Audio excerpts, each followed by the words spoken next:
Good evening. Everywhere I go on this island, it seems to me I find degeneracy. Watch a few movies, take a few notes. See, it's a lot scarier when there's no motive, Sid. We have a bargain. Watch a few movies, take a few notes. Do you feel the pain? Well, see, pain, I can assure you, will be exquisite. Watch a few movies, take a few notes. His entire work consists of violence, all the time, obsessed with the issue of violence. Mayhem, gouging out of eyes, autopsies on the stage. Come. It is time to keep your appointment. Good evening, folks. Episode 130 of Double Feature Horror Show here. It is good to be back. We are so back. We are on schedule with a delayed stream. Yes, we were meant to be going live last week, but unfortunately, I had a big case of the ills and I was useless. So we didn't do it. We didn't do it for today. Might be a quieter one. I know it's Thanksgiving for a whole bunch of you, so I'm sure a lot of you are watching on the replay. So hello, everyone on the replay. Happy Thanksgiving if you celebrated it. I hope it was a lovely one. Any occasion to gather and cook something massive is something I'm a big fan of. Let's see who's in the chats. A fair few around. Hello, Dollface. Hello, Essie. Good to see you. Hello, Slim. Hello, Devonte. Nice to see you getting in nice and early, man. It's a rare one, but it's good to see you. And Eadwolf, good to see you. Hello, also Baldwin. Excellent. I don't know if you're taking a break from cooking at the moment, some of you guys, but whatever you're doing, it's nice to see you. I wouldn't be doing this alone, of course. We got so much to cover, and it's going to be a busy one. But Murgoot, usually here for every anthology session, would have been skipping a viewer request this week, but because of my illness, schedule's bumped around. So we don't have Murgoot this week. He is off enjoying his Thanksgiving, and I hope I'm going to wish you, Murgoot, a special Thanksgiving. I hope you will. But I am joined once again after a little break. It's great to have him back. He doesn't want to wait for his life to be over. He wants to know right now, what will it be? It's TCG. We are so back, baby. We are back. Good evening. Hello. Oh. Thank you for having me again, as usual. Oh, it's a pleasure. It's a pleasure. I didn't want you to miss this one, you know. I didn't want to miss this either. I tell you, I've been pressing you for possibly years now to do these, to cover these, cover this show. We're doing it. It's cheesy glory. It's time. What a mixed bag. Oh, the glory 360p. Oh, so nice. You know, it's funny that we're doing this today, right? Because I was talking about, so I shielded this last night on my live stream over on my second channel, and Bilbo reminded me of Around the Twist. Oh yeah, absolutely. Have you seen that as well? Yeah, I was going to slip something into a video when I was describing something weird. I was going to drop have you ever felt like this, you know, when strange things happen when you go around the twist? I was just going to drop it just for the right people to pick up and go. Yeah, absolutely. I mean, because in terms of this sort of what would be the word? This sort of genre of sort of kid horror. You've got Are You Afraid of the Dark? And then you've got Around the Twist, which would be like the trifecta, which would be a great trilogy of anthologies to cover. I'm just throwing that out there at some point, you know. Oh, my memory is Around the Twist was higher energy Australian, but it was like weird rather than scary. Is that right? I think so. Yeah. Don't forget Tales from the Crypt Keeper. The cartoon version of Tales from the Crypt. They did that as well. Yeah. Also, there's another one that was more recent, which was, I think it was Gruesome Tales for Horrible Kids or something like that. Some of the episodes on that were quite like chilling if you're a young kid watching them, like legit, like kids dying. It's like no, no, no, no, no. He's nice. We like a bit of that. Yeah, there was a bit of an explosion of these in the mid 90s. I don't know what it is, but I was looking around and seeing like, is there much that was explicitly spooky for kids before that? And it's a bit dry. You've got a few things that were like BBC long running shows that tried to be spooky, like the Stone tapes in the late 80s, but for some reason, mid 90s, they decided it was absolute open season on kids. I don't know what BBC executive decided that, but they decided trauma needed to be inflicted and inflicted stat. I don't know. Well, I mean, the BBC were quite good for that around that time. What? Oh, we indeed. You also pointed out before we get into this, because I see you're that Gosling guy right now. Oh, I could have. Right, I'm changing my name. I don't know what I couldn't. What should I have been? That Sponge Show? Oh, how did I not think of this? We're going to. Oh, am I able to adjust it on the fly? I think I can. Give it a second. You're going to see the magic. I'm sorry. While you're doing that, Soup Visual just commented in the chat. There's an Australian kids show where a man or boy pisses ice cream. Really? That's got to be. Is that Round the Twist? Is that Round the Twist? I'm also seeing Round the Twist has horror episodes and all on YouTube. Thank you, the Enriab. Good to know. Was his name Mr. Whippy by any chance? Mr. Whip It Out, am I right? Yeah. Oh dear. You do not want the strawberry sauce. Oh God. Yeah. Or the lemon sauce. Oh dear. That is weird stuff. Yeah, it's an odd little artifact. By the way, I don't count Juliet Jekyll and Harriet Hyde as spooky kids show. I don't know if you think that's too restrictive. I've never heard of that one. Have you never? No. Okay, chat. Juliet Jekyll and Harriet Hyde. Anyone? It's one of these things where it just might fire neurons. Julia Jekyll.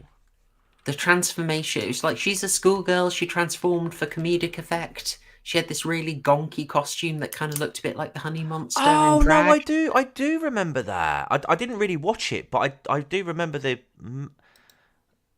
Yeah. Well, that's quite creepy, actually. That costume. There we go. Oh, Soup Visual remembers. I'm not alone. I'm not alone in this. Christ Almighty. And that Gosling guy, you did also point out that while we do have some fine Gosling in this week's selection of episodes, it's not the first Gosling. No? What did I say? It's Sloppy Gosling Seconds. He actually debuted in another Spooky Kids show before this. Oh, God, what was it? I forget now. It was Are You Afraid of the Dark? They got him first. Did they? Yeah. I forget now. Oh, my God, yeah, they did, yeah. Yeah. All right, well, before we get too far into this, let's do some of the work. Let's do some of the basics, folks, because there's a lot to cover. I want to update you on a few things. One of them being that, as I had mentioned a while ago, I have been busy. I've been out and about. I got myself... That screen cap is somewhat horrifying now, TCG. I got myself on the Lotus Eaters. There we go. And this is the first conversation where we talked about horror in a panel. That was really good fun. That came out a while ago. This is the second one we did, which was history of censorship. Some of the stuff you'll know if you've been around here a while. Some of it is going to be new to you, but it's a really interesting conversation. I want to say massive hats off to whoever did the thumbnail design. I think it was Jack at Lotus Eaters, because they've got my boy John Trevelyan here. Nice. Everyone's favourite censor. Look at him. I love what they did there. I must admit, they do have quite a strong thumbnail game over there. Very strong, very strong. If you're not a member, you can see half an hour of the chat for free. So that's good, worth your time. And if you're a member, which I would encourage you to try, for £5 a month at least. Give it a go. You can see the full. I think we went for like an hour and a half. We covered so much. It was really good. Combination of BBFC history, political theory, very fun conversation, and quite a few in jokes that you guys will notice me dropping that I managed to slip by. So yeah, that will be fun. Alternatively, if you don't want to pay and you want to watch the whole thing, Chloe will slip Chloe a fiver and she'll lend you her login code. Oh yeah, or I might just end up going sly on Rumble. You know, it may come to this. I'll bring up the other thing, but I'll bring up our topic tonight because that's a nice way into the other thing I want to update on. Yes. All right, folks. The other update. The other update. My God. Oh dear. What a week for Spyglass. Lovely folks, they deserve it. Why do they deserve it? Because they done me rotten, boys. They done me proper rotten. You will know, folks, I have a 2 hour and 47-minute analysis of Scream 6, pointing out, one or two issues that I may have had with it, some minor nitpickings. And I uploaded it about 3 weeks ago. I cannot stress how much work went into that video. And they not only claimed me twice on the old copyright, completely unjustly, they did a worldwide copyright block, which interestingly was done under the secret production name of Blackmore. Rather than Scream 6, it went into production under Blackmore. So they did a total block, so I couldn't even release it unmonetized. And so I fought it because it was nonsense and wrote out, a lengthy description of why it was entirely fine to use the footage in a standard film review way, quick clip, talk about it, cover it up, adapt it. No way it could be taken for the original thing or a substitute, all that good stuff. So fair use. And they said, nah. And so I appealed it at the risk of getting sued.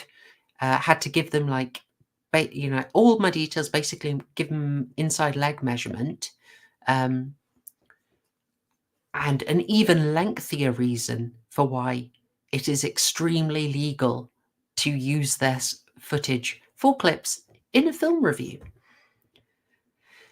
And they made me wait again for that. After making me wait like 2 weeks, they made me wait another 6 days, and then they said, nah. And basically it was delete the video within 7 days or get a channel strike. I emailed their appeals line and they just ignored me. What I'm getting to, folks, is YouTube is utterly broken when it comes to this stuff. Channels can just shaft you. It's like, I guess you could sue them. It is an incredibly broken system because the problem with YouTube is that they can't really get involved in the legal process behind it, because if they do intervene, then I think what is it titled?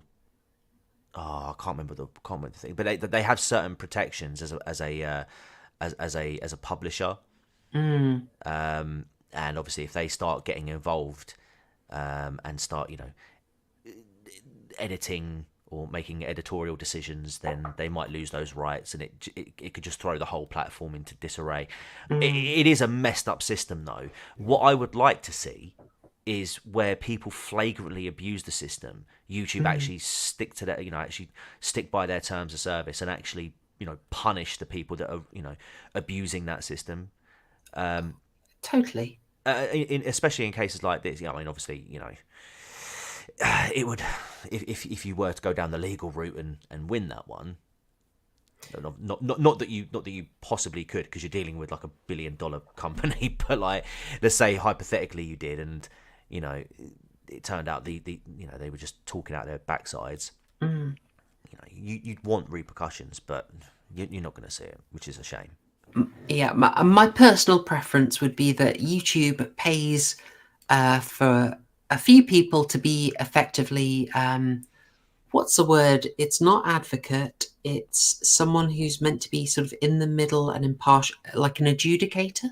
Yeah, like an intermediate or something like that. Yeah, an intermediate adjudicator who's just for the platform, who has a very good knowledge of copyright law and copyright cases, and can say, you can appeal, and if you both agree you can't agree on it, you go to one of them, you pay a fee, maybe something like £5 each, for that person to take a few minutes to review the clip manually and say, all right, this is blatantly fair use.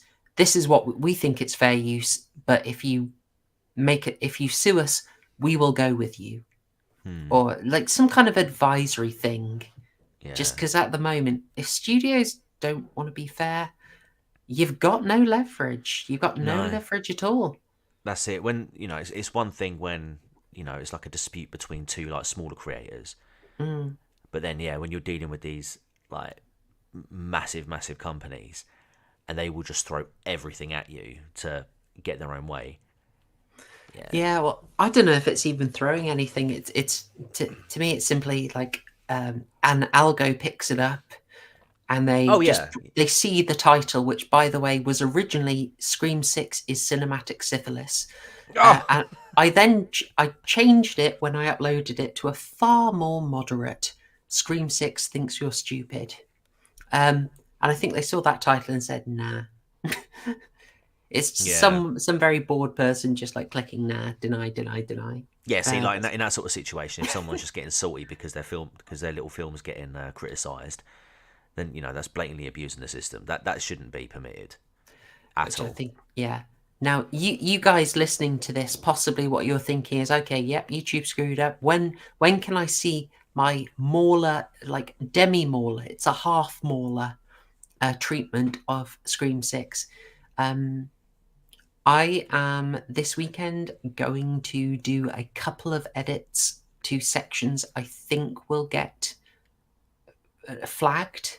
I'll try it again. I'll try and cover up a bit more to see if I can get round it, because basically they're not going to be reasonable. So the only trick is just don't get detected. One thing you could do is you could replace the visual element with like stills, as opposed to running the whole scene. You could try that if you're just using stills. I may end up doing that, but just try and get round it. I'll give that a go. If that doesn't work, I've got to say, folks, it's a lot of work to do that because it's a long review, but I'll try and get round it that way. But if that doesn't work, I may even just say, forget about it. As a Christmas present, I'll make a rumble and I'll stick it on there. It's funny because you just reminded me, actually, I had issues with my Danny Rollins video that I uploaded a couple of years back, because obviously that I was sort of doing like horror films, like that were because he was allegedly the man who inspired Scream, and in the intro section of that video, I used the trailer. I used elements from the trailer for the Scream 5 film, and that got flagged. Funnily enough, I also used elements from the first Scream film in that same intro, and that didn't get flagged at all. That's still there, but if you go on the video, you'll see that I essentially blurred out the Scream 5 trailer footage because they didn't like me using apparently the trailer, which was interesting. Weird. Yeah. Weird. Anyway, so that is the update, folks. That you may get the, how can I say, expect to get the Scream 6 video most likely towards Christmas. It may end up becoming my Christmas special inadvertently, but you know what? Christmas is a fine time to roast a turkey.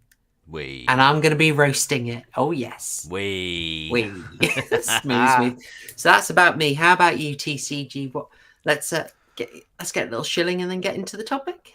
Yeah, sure. I mean, one of the things I want to shill this evening, which I hope many of you will do, is go over to my second channel and subscribe, because you might have noticed that I've been doing a lot of live streams lately on the main channel. When I say a lot, I've been doing the Friday night community quizzes, which has massively been a nice little breakaway from the true crime stuff, because that stuff can get a little bit I don't want to say overwhelming, but it can get a bit depressing when you're hearing all of these tragic stories that sort of take place, and you kind of want to remove yourself a little bit from that and have a little bit of a positive vibe.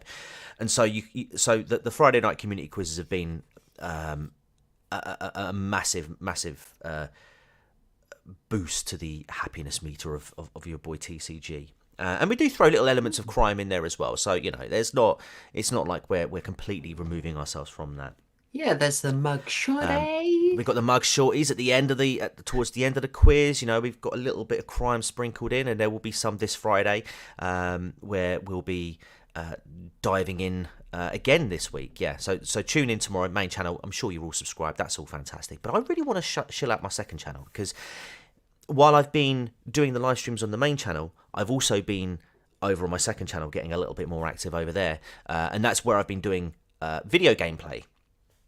And since the beginning of October, we've been having a little bit of a spooky season over there, and we've been doing the Supermassive Games Dark Pictures Anthology series, and we are now on the last game of the, well, I say the last game, it's the last game of the first season, which is The Devil in Me. We're 3 parts into that, and I'll be back over doing that again from Monday. But yeah, I tell you what, I hate horror games with a passion. I can watch them, I hate playing them. Even the interactive movie style games, there are plenty of jump scares and plenty of legitimate screams. So if you wanna see that, I'm normally streaming sort of between 9 and 9:30 between Monday and Wednesday over there, and then streaming on Fridays on the main channel for the community quizzes. I will get some true crime stories out at some point, but work unfortunately has been really busy again, and my time has been quite stretched, which also explains why I've not been here the last few weeks. So yeah, but subscribe to the second channel, subscribe to my main channel, link should be in the description. Yes, and Enriab knows because he's been watching it, but yeah, Josh from the Lotus Munchers unfortunately passed away in the second part of The Devil in Me. Yeah, you'll know which character it is. You'll know as soon as you see her face. You'll know which one's Josh. Poor guy's getting barraged with CGI versions of him. Hey? I did tweet. Yeah, I know. I did tweet out to Harry and Connor, and I told them that Josh isn't going to be in for the foreseeable future, and I apologise for being unable to keep him alive. But yeah, subscribe to my second channel. I'm doing a lot of live streaming over there at the moment. It's a lot of fun. It's really enjoyable. It's really chill. And yeah, we're trying to get up to 500 subs on there. When I last checked, I think it was on 211. And yeah, obviously, main channel, Friday night community quizzes. Be great to have you there, and you can participate as well. Yeah, it's a good laugh. Highly recommended, folks. Yeah, we've got some really, really decent guests coming up over the next few weeks, and we've got someone tomorrow as well who'll be on there for the first time as well. So yeah, it's going to be it's an exciting few weeks, definitely. Nice. There you go, folks. You've heard it. You've got the link. Go support TCG. Great friend, great co-host, and putting out his own wonderful stuff as well. And I think gets it in winter. We like a little spook, but we like a little laugh as well. And there's a good vibe on those live streams.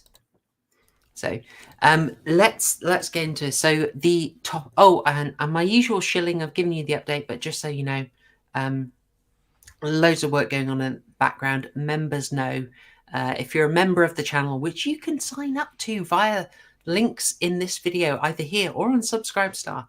You get a lot more information on what's going on behind the scenes, what's in progress, and you get the exclusive content. There is a thing that I've decided I'm just going to drop here. It's unforgivable. I cannot put it on the main channel, but I will put it out for members, and you can judge me accordingly, and I will deserve it. And it's somewhat related to Napoleon, and that's all I'm going to say about it. But otherwise, you can support this channel via Super Chats. That's very welcome. Tips on Subscribestar. It's all good, and it helps me pay for the general upkeep of the channel, the extortionate Adobe fees, and all the research I like to get my hands on. And it's just nice. It's just nice. So I will leave it there. There's my shilling, and we will start talking about the the sad, terrible fate of Scream 7. TCG, if Scream 7 is kicking off and Ghostface is going to try and call, is anyone going to be there to pick up? I don't think so at this rate, because they're all dropping like flies, isn't they?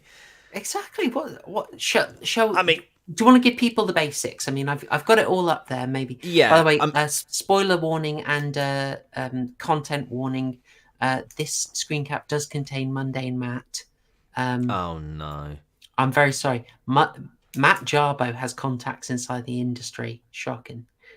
Can you believe yeah, there it? he is. There he is. I just got a phone call. Oh, I've just noticed. Matt Jarbo dropping the inside deets from Hollywood. He's inside the walls sniffing out. Who knew? Yeah. So, if you haven't already seen the news, then breaking news here, I guess.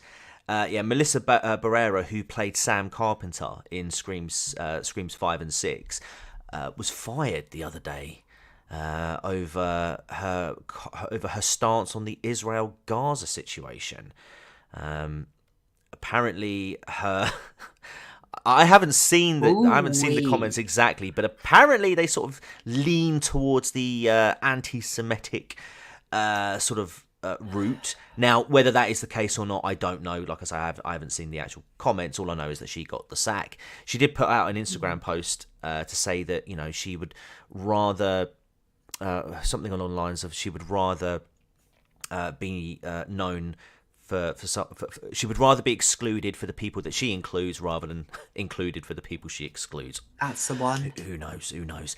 But then it sort of created a bit of a domino effect, because today we learned, or yesterday, sorry, we learned that Jenna Ortega, who plays Melissa Barrera's sister, Tara. That's the one. Tara, she is no longer going to be in Scream 7 herself. Apparently, that's due to scheduling conflicts, because they're currently filming Wednesday season 2 at the moment.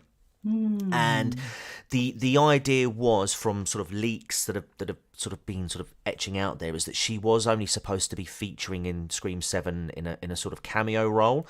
But apparently it just couldn't work. Some people think that she's taking a position where she's sort of standing alongside Melissa Barrera in solidarity. However, it does appear that potentially, as rumours would suggest, that she actually said, I can't do the film, before they decided to kick Melissa off of the project. Yeah. Then there were other rumours that came out as well, that Melissa and Jenna Ortega were only actually signed up for a 2-film deal, which was obviously Scream 5 and 6. And so they would have had to have negotiated new contracts for Scream 7, which is weird to me because of the way they ended Scream 6. You kind of like, if you're not sure if your 2 lead actresses are going to be able to make it for the 7th one, you wouldn't sort of leave it kind of open-ended in a way. If you listen to the commentary for Scream 6, which I'm afraid to say I've had to do a couple of times, they drop this interesting thing where they say they literally say, "Oh, we don't plan anything for the film ahead. We make every film as if it's a final film." And now I'm like, but they didn't. What's that like music? was, That yeah. do. Oh yeah, you know, Curb Your Enthusiasm. Yeah, Curb Your Enthusiasm. That's the one, guys. Oof, they drop many interesting things in that commentary, I assure you. Yeah, so much to cover. We'll probably be on this for about 5 to 10 minutes. Just speculating. Oh. There's a few mysteries. But it gets better. There was a Variety article that came out the other day as well, which had the characters who play Mindy and Chad on the front cover. You know, holding knives. You know, the old Ghostface style knife. And it was talking about that it had profiles about Chad and Mindy and what they could potentially be doing in Scream 7. That section of the article has just mysteriously disappeared and has been replaced with just Ghostface. Oh dear. So yeah, what's going on? There's that as well. Oh, right. So I mean, if we're drilling down into it, well, let's see. What did Melissa Barrera actually say? Well, the articles were kind of awful. They did this thing where you've seen it, guys. Hey, person said bad thing. You're like, oh gosh, shocking. What was it? What did they say? They don't and say. you don't like, was it really? I mean, I don't want to give examples on YouTube, but was it really, really quite vile and awful, or was it, was it not that bad? I mean, Because I think I think from what I have seen, I think it amounts to just your typical sort of milquetoast celebrity going, I don't like bad things happening. Can we please stop the bad thing from happening? She liked a post which said that, which basically said, I mean, I'll be careful, like, saying that the people being affected were affected on a scale that effectively made it a war crime. To paraphrase, basically. She liked that. She didn't write it, but she liked it on Instagram. The other one she said was that basically the media is only giving one side of the story. And this was basically rounded up to the classic, I suppose I can say anti-Semitic, can't I? The classic anti-Semitic trope of the media being controlled by one group. And she was then kicked off the. It's not a good look, is it? It's. I mean, it's not. It's not. I mean, to be honest with you, I would just keep my mouth shut if you don't really know that much about the subject. Yeah. I mean, nobody really cares about the opinions of celebrities anyway. Oh, no one and does. So, like, why she feels like she has to chime in with it? It's like you don't just make the films and do your job, act and entertain. If we want your political opinions. Run for office. I'm going to be honest, I have not been getting my geopolitical opinions from Screamcast members. Yeah. I go straight to, I know what you did last summer. Those guys are on it and based. But no, I mean, what she said, I think, honestly, the thing she actually wrote is they were really, really rounding that up to offensive. Like, media is one-sided. Everyone says that about anything, but yeah, it's very fraught at the moment. Actually, saying that, I think she did say something along the effects of like Israel was distorting the naughty events of the 1940s.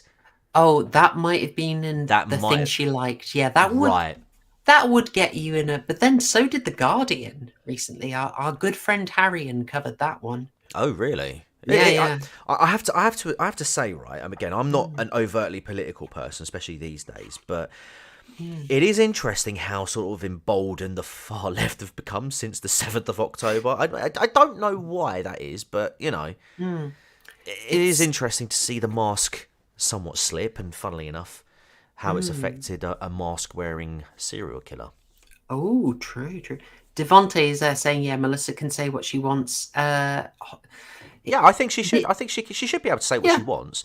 Agree. I don't disagree with that at all. I think the problem is, man. I think we give too much stock into what people like celebrities say, and like, do they have an influence? I don't know, maybe, but I don't think it's anywhere near as big as well. I would put it this way: I wouldn't have known about this, right? Had this not happened, and so I don't. Totally. And we've been following like the Scream, like sort of behind the scenes stuff, I'd say somewhat closely. Yeah. But I wouldn't have known about her opinion. I don't care about her opinions. I just assumed that they have the standard Hollywood opinions, and it is kind of ironic and maybe even a bit unfair of them. I think it probably wouldn't take us 5 minutes to go over the main cast's Instagrams and Twitters and find that they're in favor of all the good things and against all the bad things. Yeah. And they've been encouraged to, they've been clapped and yes-queened to speak their minds. And, she was kind of just doing that, but she hadn't read the room. So it feels a bit harsh on them, but yeah, maybe. Creeper weirdo, the next Ghostface is going to be Hassan Piker, isn't it? Well, the thing is, he would be, but he wouldn't be there for most of the film because he'd be tending to his nuggies. Exactly. It'd get someone else to call. It'd have to quit mid-call and just leave you on hold for a while. Yeah. Take a little nuggie break. But it's just really interesting to see all these people getting so much Hassan backlash. would get someone else to do the killing and then just show the footage. Exactly, yeah, and react to it. So true. Just going, what the hell, bro? What the hell, bro? What the... Oh man, yeah. So a bit of a mess. So yeah, there's a certain irony there that in what she was fired for. Digging in, the other question we're really interested in, the one I'm really interested in is, why did Jenna Ortega bail? That's the big one. Why did she bail? Go on then. Now, breaking it down a bit. Okay.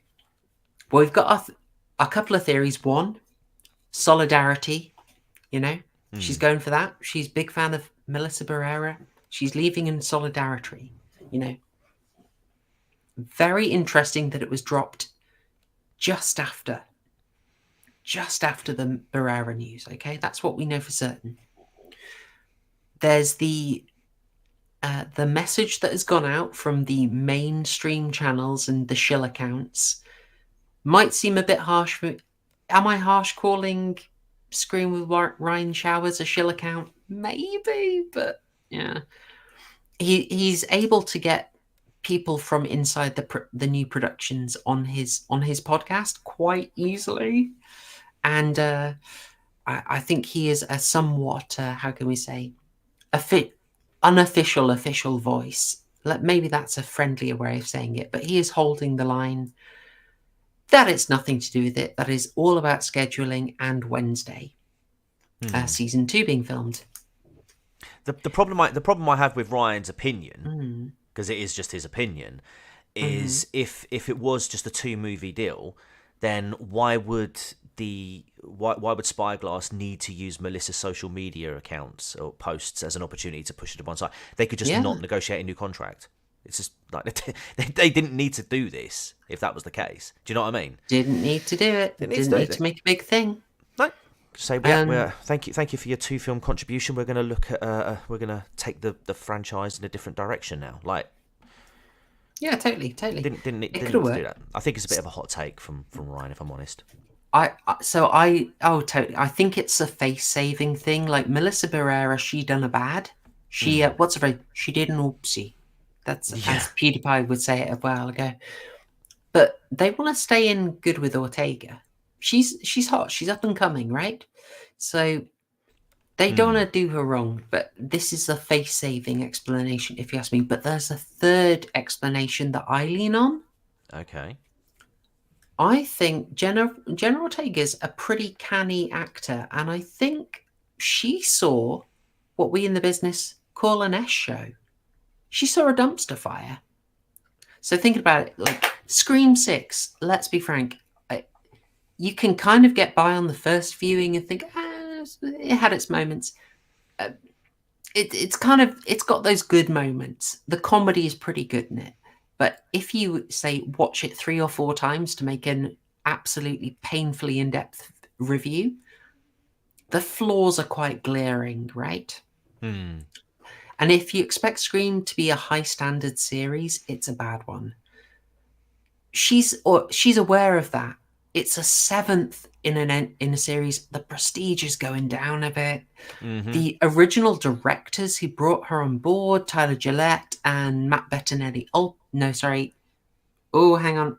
Yeah, it is Tyler Gillette, isn't it? Tyler Gillette. Yeah, Tyler Gillette. Matt Bettinelli. I always get confused because the musician sounds like that too. Anyway, they're bouncing. They did the 2 films. They bounced. And they've handed it over to a new guy who's spent most of the last decade doing Paranormal Activity movies, Christopher Landon. Right. It's a gamble. I'm not saying he's terrible. Yeah. He's done a film we loved. He did Happy Death Day. We loved that. Yeah, true. Yeah. But he also did Freaky, which I actually had to turn off. It was so terrible. But so what I'm trying to get here is the directors left and brought in someone cheaper. Nev Campbell already didn't turn up for 6. That brings down the prestige. It's a bit of a thing of, if you're trying to build yourself up, you don't want to be on a low status project. True. And I mean, with Neve Campbell though, again, that was contractual issues. They weren't willing to pay her what she wanted. It wasn't Yeah, anything sort of exactly. drama. And like I've said to you backstage and before, I think that I think that Sidney Prescott needs to just go off and live a happy life now. I think they need to. I think they can clearly make these films without needing to drag Sidney Prescott across the coal mines each and every single time. Totally. I mean, I don't. I think, like I said before, I don't think they should have even brought back Courtney Cox, because Agreed. five for me was the passing of the torch moment, and 6 should have been a standalone film with the new cast, and just continuing to sort of latch on the old guard. It almost feels like they don't trust the new guys, and they're still sort of riding with the training wheels on, you know? Exactly. We don't need it. I'm 100% with you. I Yeah. thought Scream 5 had an amazing handoff, like a textbook handoff. So good. And Scream 6, they didn't know what to do with Gail Weathers. They didn't know. They absolutely bungled it. Her character made no sense in that movie. I'm so happy if they do a handoff, and you can maybe, let them do their own film. Let them do another one. Maybe you bring them back on a special occasion, something like that. But have that in the can. You don't need them there every time. I totally agree with you. And I've just seen that as well. That's a good suggestion. So what I'm saying, effectively, we also think there might be other stuff. It's the same writers for Scream 6, James Vanderbilt, and what is his name? Gosh darn it, Guy Busick. Doing Scream 7, I think there's a pretty decent chance that, say, brain fart here. What's her name? Jenna Ortega saw those initial concepts and said, "Don't fancy it." Now, what initial concept could be so terrible that she thought, "I'm getting out of here. This is an absolute mess." I don't know. Have you heard anything, TCG? Any rumours about what may have been happening in Scream 7? I don't know. So, rumour has it, according to the Twitterverse, a script of Scream 7 has been leaked, or part of it has been leaked. And in this script, apparently the main killers, it's going to be a duo, it's going to be 2 of them, and it's going to be a female pairing for the first time. And it is, get ready for it, chat, it is Sam and Tara Carpenter's mother and Stu Marker's mother. Why can't you just bring back Stu? Just do it. Just do it. Do it! Look, I'll always know what you did last summer. They went zombie. It's fine. Why not? Just do it. It's all good. Like I said to you backstage, what they should do to revive the franchise, quite literally, have 2 kids go to a grave. That grave happens to be Stu Marker's. They start digging it up. Why? Who knows? He might still be wearing his Ghostface costume. In fact, he is. And then as they're digging, it gets a bit cloudy. Oh, okay. Weather's looking a bit dodgy. Starts to rain a little bit, and out of nowhere, lightning strikes, and it hits the grave. And then, oh my god, Stu Marker is back from the dead. And then hang on, that sounds like a Friday the 13th plot. Why not? Just go with it. Just go with it. That's what he'd say. He'd just say, it's just like part 6. Here exactly. We go. Just go with it. Get a Jeffrey Combs cameo. Come in, pour some green stuff in the grave. Well, hey, job done. Love it. Let's see. So we did see this. I thought this was great. Devontae, I think the next movie should be a prequel. Yeah. Why not? Why not? Yeah, because I mean, the only issue I've got with that is they did try and deep dive. They spent the first 3 films digging into Maureen Prescott's character. I mean, do we really need to go back into that? We already know that she was a hoe. Yeah, I think to be honest, the other one is it's fine. It's fine. It can be left. It's fine. Yeah. We don't need another sequel. The other thing Devontae said that I think is so true, Scream 7 can wait a few years. Why rush it out now? 100%. Devontae, in the commentary, the writers are just like, yeah, we had like 6 months to write this. We were rushing it. We didn't plan anything. And they were getting it out for March. The spookiest month of the year, right, guys? Yeah. Why do take 6 months extra and make a film that makes blooming sense and drop it in October? Come on. We Yeah. don't need a Scream film every year. It's fine. In fact, they should have learned, because trying to rush Scream 2 caused them so many problems. They had to Yeah, hastily rewrite because of that one.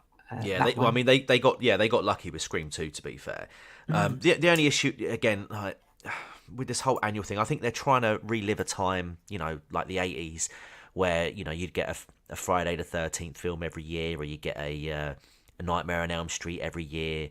They were trying to sort of revive that kind of hype around a film, and with the attention span of people these days, if you leave a project on for too, on the burner for too long, people's interest will just wane. I suppose the only exception to that would be GTA 6. Half-Life 3. Half-Life 3, yeah. Yeah. It's fair. The Saw franchise managed it. Paranormal Activity managed it. They cranked one out a year, but I mean, what did that do for the quality? And I'm a pretty Undoubtedly. big Saw simp, Yeah, no, definitely, absolutely. I mean, and that. I suppose that was a problem with the films from the 80s, is that you're not having a lot of time to prepare for these projects, and if anything goes wrong, or if anything needs done, you've set yourself back. Yeah. Christ knows how many, how far back. Exactly. And yeah, it's an odd one. I mean, I think will we see a Scream 7 still? Probably, but yeah. it's not going to be anything along the lines of what we were anticipating or expecting. I mean, I'm not too fussed that Sam Carpenter isn't in the film. If one does come out, I'm not overly fussed, but I was interested to see whether or not she would go down the route of, essentially becoming her father, succumbing to the dark side, and sort of going from there. But I guess we'll never know, and that's okay. Yeah, it's fine. But let's just say the worst thing they could do at the moment is try and rush one out. Change your directors, change your big stars. It's chaos, and the last one was pretty rubbish. So don't rush it, guys. Take your time. Don't just sort of go ahead with whoever you can get to turn up. It's a bad decision. All right. We'll move on to the main topic now. If that's all right, TCG, you're good? Absolutely fine. Yeah, absolutely fine. All right, sweet. I will get this up, and then I'll just answer an interesting question that came in before we move on to our actual topic after 48 minutes. Yes. Way. Oh man, it's not even talking about the episode longer than the episode. It's talking about Goosebumps longer than the episode. Oh, hang on. Wifey's had a great idea here. Yeah, only 15 likes, guys. Come on. Step your game up. Let's have that. Sort it out. 24 of you. Like, share, subscribe, do all of that algorithmically friendly stuff. Come on, guys. I want you to absolutely smack that like button down like it was a slightly uppity Mexican star of your long-running horror series who's gone a bit too far. You need to just slap it out the picture. Devontae's just grasped themselves. Nice one. Well done. And is that actually Ryan Gosling? Yes. Yes, it is indeed that Gosling guy. Oh, look, geese next to a Gosling. You love to see it. Hey. Isn't that great? All right, now the question. John Goris asking, did anyone else check out AA's review of Kill List on Decameron? I did. I watched it today, afresh. How about yourself, TCG? Honestly, I haven't watched AA stuff for quite a while. Sorry. He was doing a guest spot on a film series, the Decameron Film Festival, on a channel that I'm not sure I should say on YouTube, but it's a very good one. However, I think he picked up on some really interesting stuff. The stuff about the chap sort of having a warrior instinct and being unable to live. I think that was good, but I think he missed out quite a lot. even though he ended up sort of at the same place where we ended up. But the thing I was really interested in is a lot of the symbolism that we talked about, where lots of things that turn up in the mission that your character goes on are foreshadowed and echoed in his home life.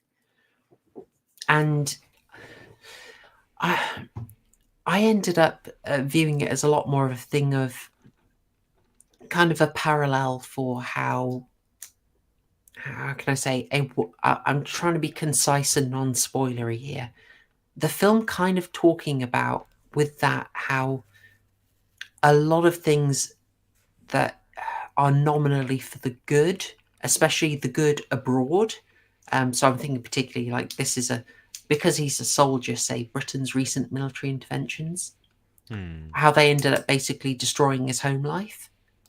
I think it was making a wider point about that. Like you're sent out and then the home life all comes apart. I think that's a lot of what it was saying. And I think AA didn't really get that sort of deeper symbolic level. But the other thing is people do look for different things in the films. And I always tend to look at the symbols. So I can't really blame people for focusing on other stuff, and they can balance it, you know. Indeed, yeah. I know you haven't seen the stream, so it's maybe a weird one. Yeah, I'd have to go and check and see what his take was. I mean, to be fair, I can't really remember much of that film anyway. But I do agree with just looking at the screenshots just on Google of it, just sort of triggering memory responses. I do remember what you were saying about sort of like the parallels. Which I completely missed out on, I think, on when we originally covered it, because I remember watching this and not really thinking too much about it, and it was only when we were having the conversation that it was like, actually, yeah, this film is actually pretty good at what it does. But I definitely remember the symbolism, sort of like the parallels at the beginning of the film compared to the end. I without seeing AA's coverage of it, I definitely side with yours. Oh, cheers. I mean, we're not even that different. We don't have a huge disagreement. I just think is it just the finer points? I think his reading would have been bolstered by paying more attention to that stuff. Right. That's what I'd probably say. But it was interesting. I would very much like. I mean, I would like to have him on to chat about that, and I'd like to I'd love to have AA on to talk about his horror syllabus that he made for a mutual friend. And I was even going to do a stream on it, and I prepped the image for it. I don't know. Do you think he would? Do you think he would come here alongside the guy who beat him in a rap battle 4 or 5 years ago? The best era. Oh, I'm just looking and seeing if I have that image still. I know. I'm gonna have a quick look for it. Forgive me, folks. I'm going to be really just so you can see I actually did this. Where's my channel art? I'll see if I can find it, because I thought it was a cute little thumbnail image, but I don't know if I'm going to be in luck on this here. I'm going to keep scanning. No, I think it's a lost cause. I'll say while you're searching, there's a couple of super chats that have just come through. Patrick Batman asks, will you do a stream on short horror films? Oh, let me tell you what. Let me get that one up. And thank you very much, Patrick Batman. You have an amazing avatar. I've seen that before. Will I do a stream on short horror films? I mean, you mean like proper short, like the 5-minute jobbies, like the original Lights Out? You know what we should do? That could be all right. You know what we should do? We should do a review of things like ARG horror. Analog horror. There are some really good YouTube series out there which do analog horror, and they do it really well. I think Wendigoon covered. He did like a comparison of two. Don't ask me what they are. I can't remember. I finished work an hour and a half ago. My brain is warped. But he did a really good video comparing two analog horrors. One which does it really well, the other which has potential, but didn't do quite as well as he thought. Dollface also for £2 says, "Love me Neil Maskell, simple as." Well, he was great. You know, there was a lot of potential that he showed in Utopia, and then he's just absolutely nailing it in. He totally nailed it in Kill List. But I would say it's a slow burner. It's a very sort of Kubrick style film in sort of how slow burn it is and how much more you get on the other watches. But yeah, thank you very much for the £2. Much appreciated. They're all coming in. They're all coming I in. love it. Thank you so much. Sorry, Patrick. We'll come back to you. Don't worry. Creepy Weirdo for $5 says Saw Don't Breathe 1 and 2 recently and really liked them. And the Enriab for £5. A good short horror is Stuart Gordon's version of Dreams in the Witch House. Brown Jenkin really freaked me out. Ooh. Thank you so much, guys. Well, Creepy Weirdo, you have very good taste on Don't Breathe. I loved that. I really loved that. Jane Levy and Dylan Minnette in it. So good. I saw it in the cinema and it was one of those ones where people were actually screaming, actually jumping. It was so tense. That's from the guy who did the Evil Dead remake in 2013 TCG. Oh, nice. Fede Alvarez. I haven't seen the sequel. Was the sequel worth it? Is that the one that came out last year or this year? I think it might have been last year. I thought, how do you make a sequel to it? It's a rough one. I thought it was okay. You saw it? Yeah. I watched it. Actually, funny enough, I watched it the other week. It was okay. It was very progressive in terms of the characters, but it doesn't shy away from the sort of the theme of Evil Dead in terms of its vulgarness, gore. Oh wait, you mean Evil Dead Rise? Oh, that's the one I saw. Oh, there we go. I thought you meant Don't Breathe 2. Oh, sorry. Huh? No. Oh, no. Sorry. No, I've seen. I thought you talked about Don't Breathe. Sorry, Evil Dead. I was gonna say that was. No. I'm so confused, mate. Oh gosh. Right. Okay. Yeah. It's completely scratched that from the record. No, I haven't seen Don't Breathe 2. I've seen Don't Breathe 1. I thought it was a bit weird for them to make a sequel of that. I thought that was quite an open and shut film when I first saw that. Creeper Weirdo for $2 also says there's a Godzilla analog horror. Okay, I need to check that out. But yeah, Patrick. I'd be totally up for that. I saw some Gemini Home Entertainment. I liked that. Yes, I've heard really good things about. Is it Mandela? The Mandela Catalogue. That's the one. Yeah, that's the one. The Mandela Catalogue. You've got Gemini Entertainment. Pagan Valley, who's a YouTuber that you should also watch. Good friend of the channel, of the TCG channel.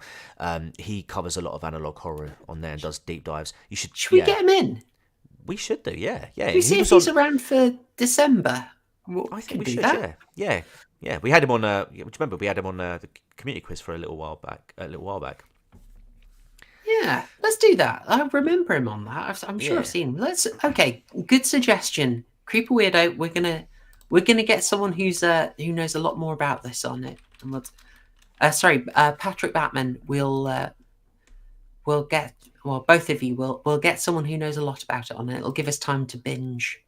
I know Prudentialist actually likes this stuff as well. The Enriab, just going back to yours there, mate. A good short horror. Well, we are Stuart Gordon fans here, and we are covering Stuart Gordon's Dolls next week.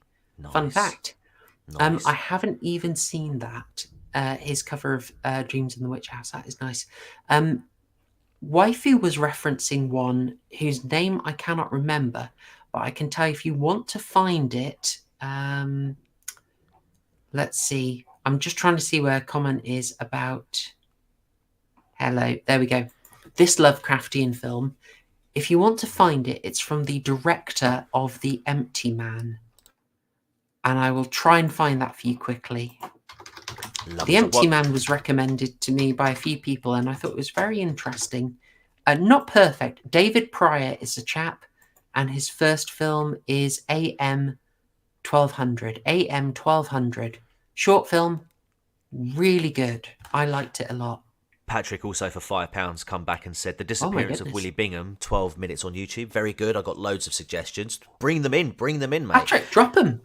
We want to know. And Marina has been a member now for 5 months. Hello, proper TCG chat. Hello to you too. Hello, Marina. Good to see you. Oh, nice. It's a busy chat tonight. We're liking it. Yeah. Yeah. Thank you. Thank you for sticking with us for 5 months. It's much appreciated. Indeed. Yes, members, you are absolute stars. You allow me to splurge. I went on such a splurge to. I'm importing a couple of things because they have good commentaries on them, so I can do better commentaries for you. Commentaries that do not exist on the UK versions, I would struggle to get them without members being amazing and supporting me. Thank you so much. Speaking of commentaries, we're an hour in. Shall we talk about Goosebumps? Yeah, I've forgotten the episodes now. No, let's do it. Okay. So really interesting thing. These are coming out in 1995. They're running for about 4 seasons. They had a shortened 4th season, I think, to reach syndication, basically.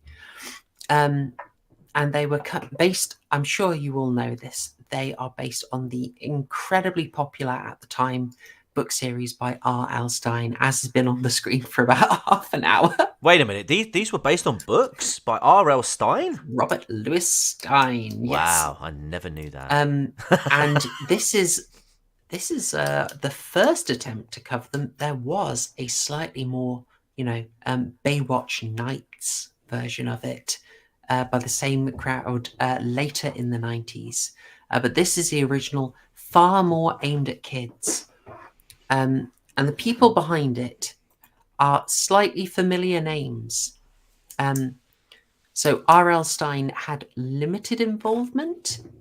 Some people would say that might be characteristic of the whole series. There were big rumours that he used a ghostwriter, which is much denied. But a whole load of these were written by a couple of guys called Billy Brown and Dan Angel. Okay. Now, if that's ringing no bells whatsoever, it wins a Nobel Prize for how little recognition you have. Yeah, I don't know. That's all right. They also did Body Bags, which we watched at the start of this month, randomly enough. Was I there? Hang on, was I there for that one? I think you might not have been. Yeah, I don't think I was. We talked about it before, way long ago, but we only actually covered it at the start of this month. But they are very practiced in just sort of TV work, basically. And the reason they made a movie is because that movie was meant to be a TV show. Oh, oddly okay. enough. Oh, that's interesting. Yeah, they do that in 1993. They run Goosebumps for 4 years. And then way forward, right? In 2010, they make R L Stine's The Haunting Hour. Dun, dun, dun. Have you ever heard of this? Never heard of that, no. Neither had I. Totally passed me by. In fact, I want to check. Chat, have any of you heard of R L Stine's The Haunting Hour? Any of you?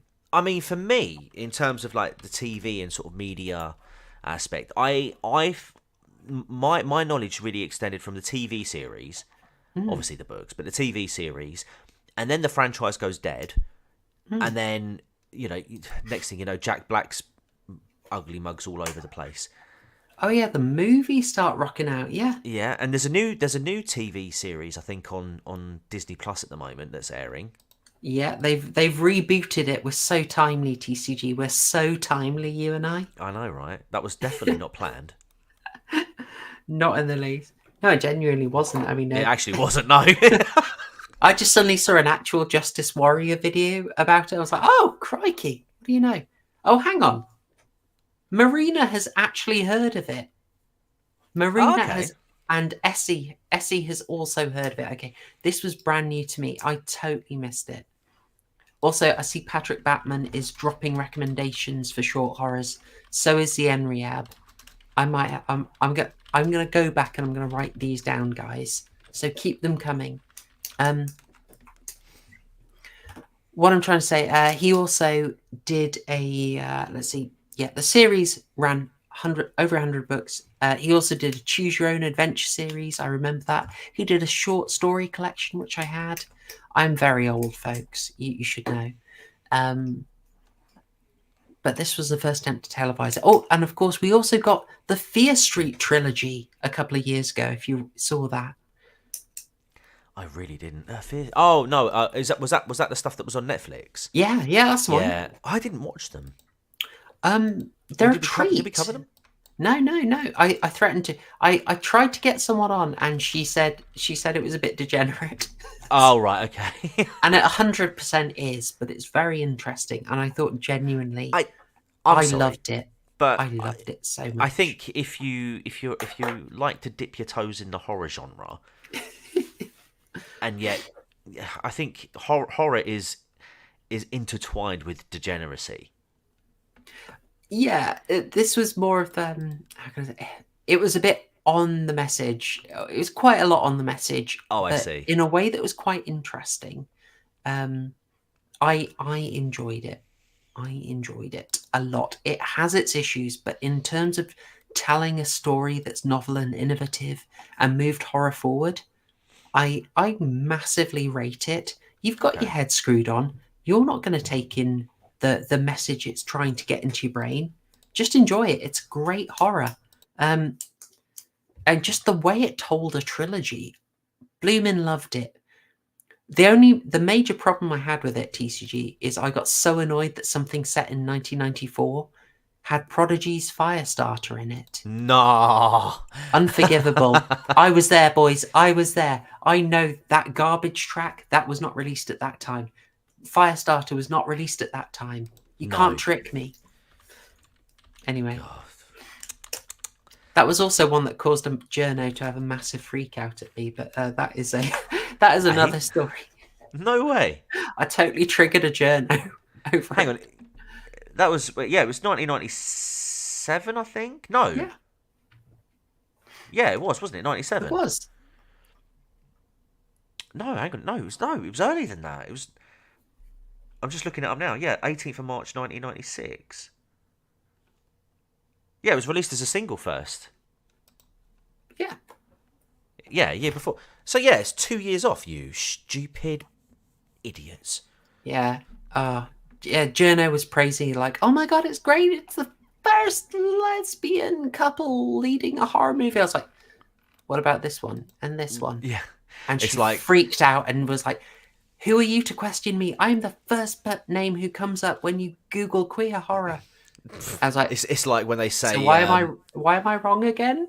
Yeah, it's like when they say that, what was it, Black Panther was the first lead. Oh yeah, black lead superhero in a superhero movie, and you're like, okay, so what about Blade? What about Spawn? Exactly. What about Shaq in is it Steel? I think his name is. Yeah, exactly. That was my gay Blade moment. Gay Blade. It was a big gay Blade situation. Don't clip that. Wholesome Chicken Wrangler. You two really don't want to discuss these episodes, do you? 70 minutes in. I tell you what. I'm sort of enjoying it at this point. I'll be interested to see what your retention stats are. Yeah, Daughters of Darkness, Twins of Evil. You know, you think Ingrid Pitt. I mean, I referenced The Hunger, obviously. That was the first one I went to. But there's even terrible things like Jack and Diane. Like, what do you need? Like, there are so many of these first lesbian couple leads.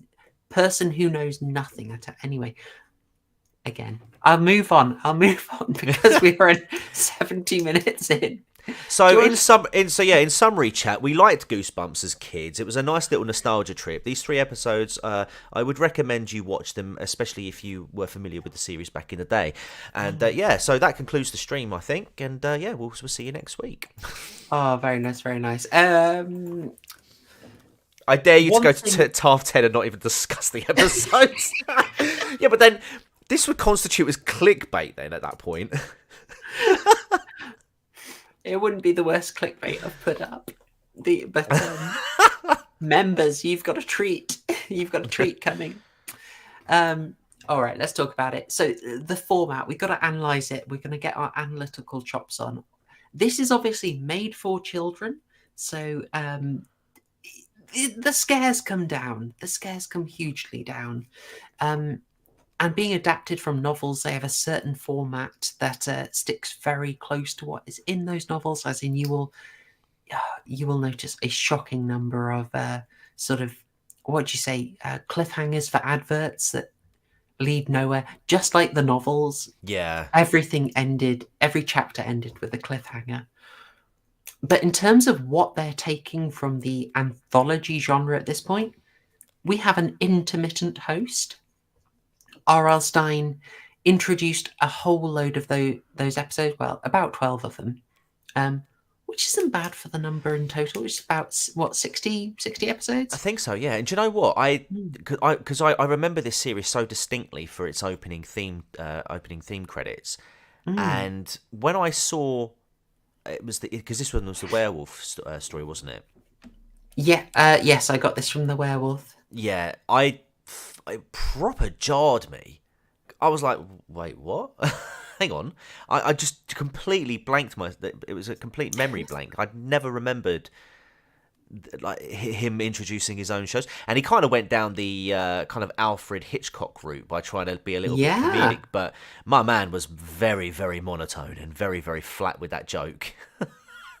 You know, you come into TCG and you say, "Oh, I'm just a guy who watches the stuff," but you're there making the references. You're like, yeah, it's like the Roald Dahl, it's like the Alfred Hitchcock. But yeah, I'm 100% with you. He's Do you think I'm harsh if I say he's not the most charismatic or dynamic guy? No, I don't disagree with that at all. This guy, in terms of the way that he introduced this story, I wouldn't be surprised if he spent 23 hours a day in front of a typewriter. I wonder if I could actually just play a little bit of him talking about it. I think you'd get away with it. I'll give it a go. All right, hang on. I'll get it on another one. All right, this might not work at all. Dollface, he's just like me for real though. All right, chat, you're going to have to be forgiving if this doesn't work. But I'll give it a go because I feel you should get the performance. You need to hear it, yeah. Share audio. All right. Let's see how we go on this one, guys. Just before you push play, if R L Stine was converted into an AI R L Stine, this is what R L Stine would sound like if R L Stine was AI.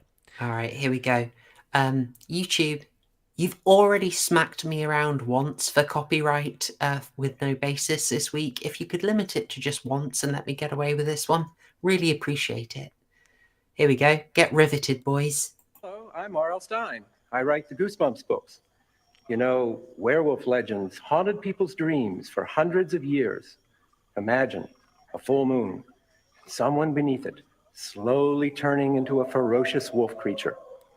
Our parents and our grandparents loved to be scared by the classic werewolf tales, and I hope you will enjoy The Werewolf of Fever Swamp. I'll see you after the show. Right now I'm going for a quick bite. Smooth. I mean, it's a bit wank in it. I thought that was one of his better ones, actually.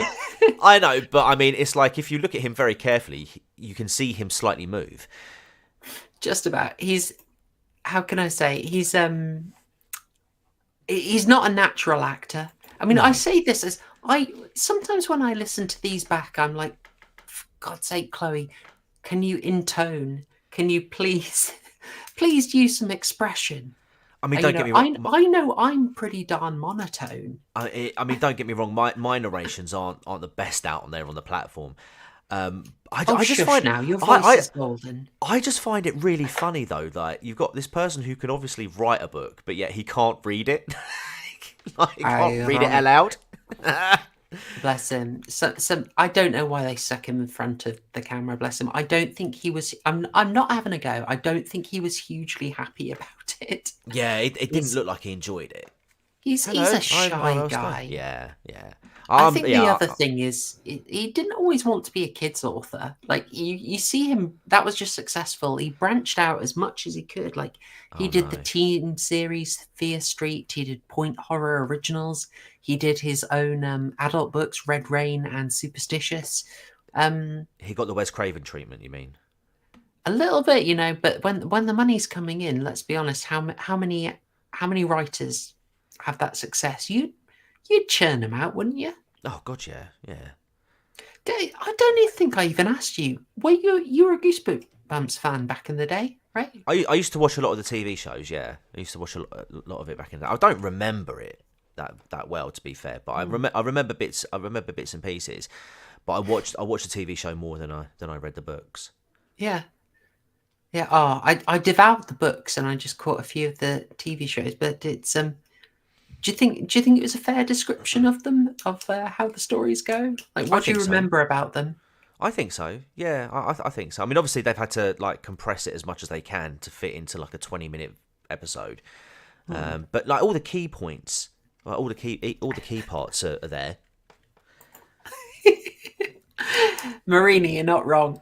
But you know what? I'm really Hey, look, enjoying we're back on track now. We're talking about the film. We're talking about the stuff now. I'm loving this one. I agree very much about Suit Visual. He was no Jonathan Frakes. That guy, he just oozes charisma. Never happened.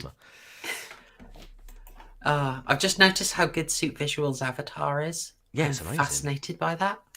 All right, so I thought let's maybe open with one that I thought was I thought this was the weakest one. I'm going to be honest. This Say Cheese and Die. Yeah, it's not, yeah. It's this one I found pretty darn weird. Would you like to do a quick recap of it for people who didn't catch it? Yeah, so you've got these three kids who are spying on I'd say a vagrant looking guy. He's a bit of a strange character, and he goes into like this building, and they decide to break into the building, have a bit of a snoop around, and then they find this camera, which, I mean, props to whoever designed it. I mean, it's definitely 90s. But yeah, they take a picture of... so Ryan Gosling takes a picture of one of the lads, and then he falls off the stairs that they're on. Bit of a coincidence. That was weird. And then he takes... He looks at the photo, the Polaroid, and he's falling off the stairs. But he took the picture before he fell off the stairs. That's really strange. They then get accosted by him, don't they? And then they freak out, run off. And Ryan Gosling takes the camera with him. And... as the story progresses, he starts taking more pictures, and as he takes more pictures, more weird things keep happening. So, for example, he takes a picture of his older brother by their dad's brand spanking new car. But when he reveals the Polaroid, the car's all smashed up. Dun, dun, dun. That night, they go driving. They nearly get hit head-on by a lorry. Nice, close shave there. But sadly, the dad ends up in hospital later on in the next scene because he's been in a car crash.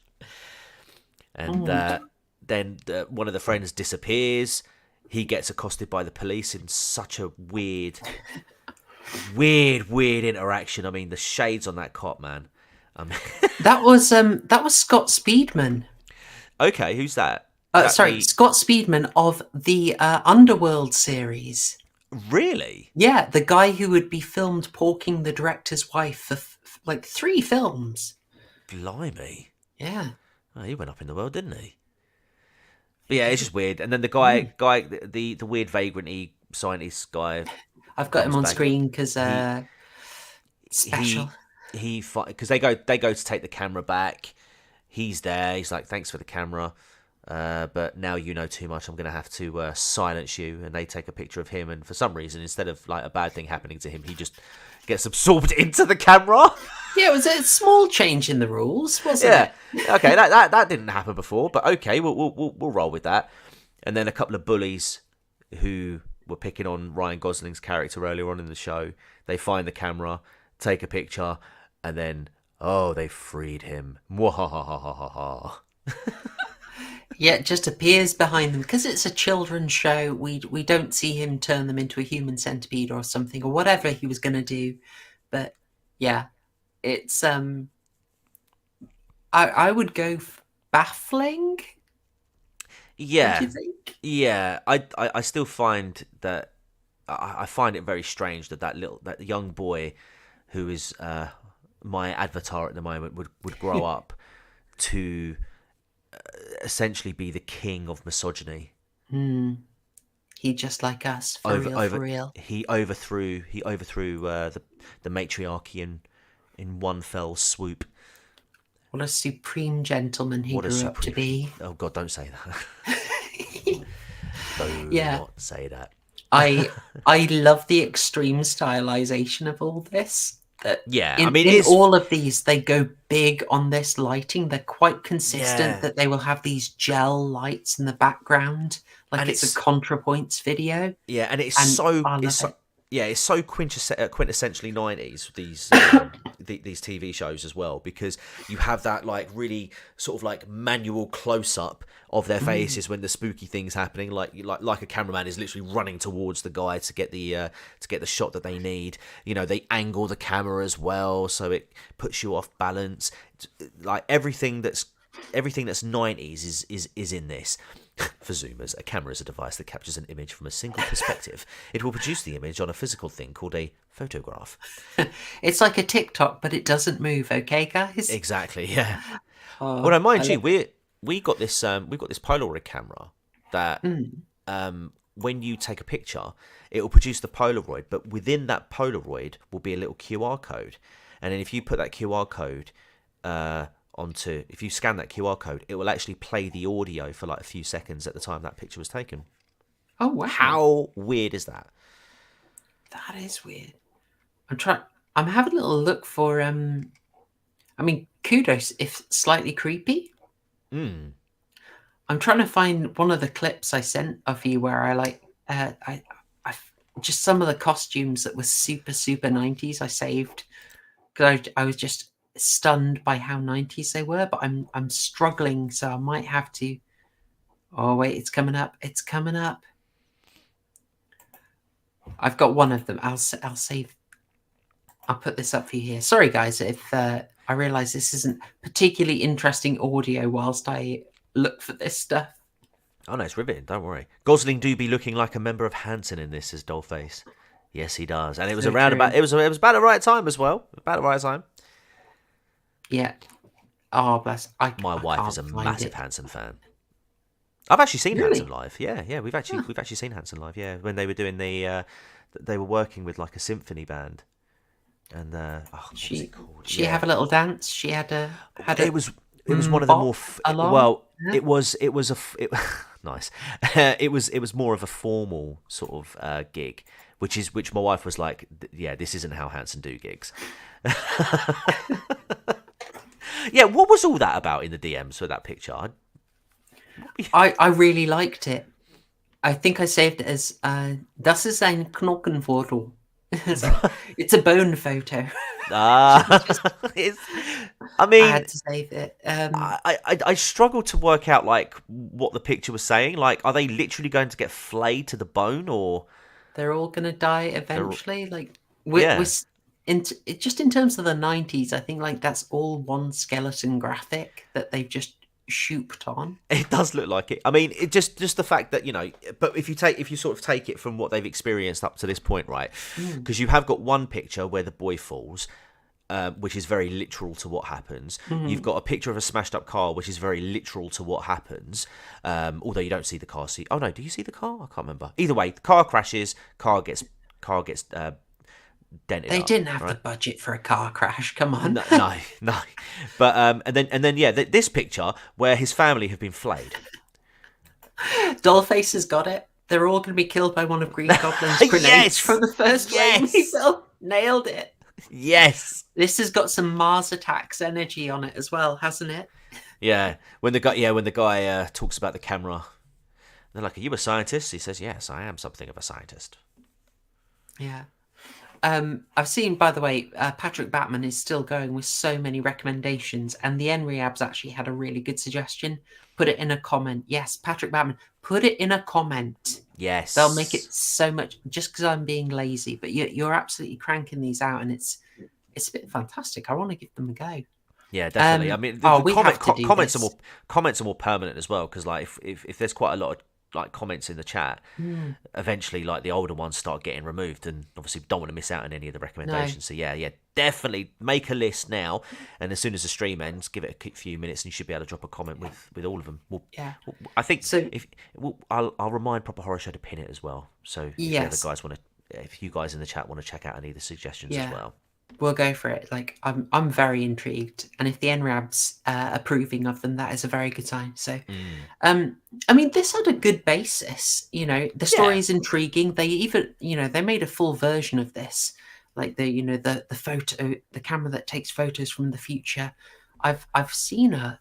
It's the name is escaping me at the moment, but do you know the film I mean? I don't. Okay. I might. It's There was yeah. like a 2000s version of it, but also let's not forget, guys, The Omen, 1976. Photo showed people's fates, classic. And then Ryan Gosling trying to avoid the fate. It's a great gimmick. It's a great Yeah. one. I mean, in terms of a premise, it's quite cool. Like you've got this camera that, like you say, takes pictures of the future, but it's almost I wouldn't. Is it actually the future, or is it actually like It's evidently dooming you?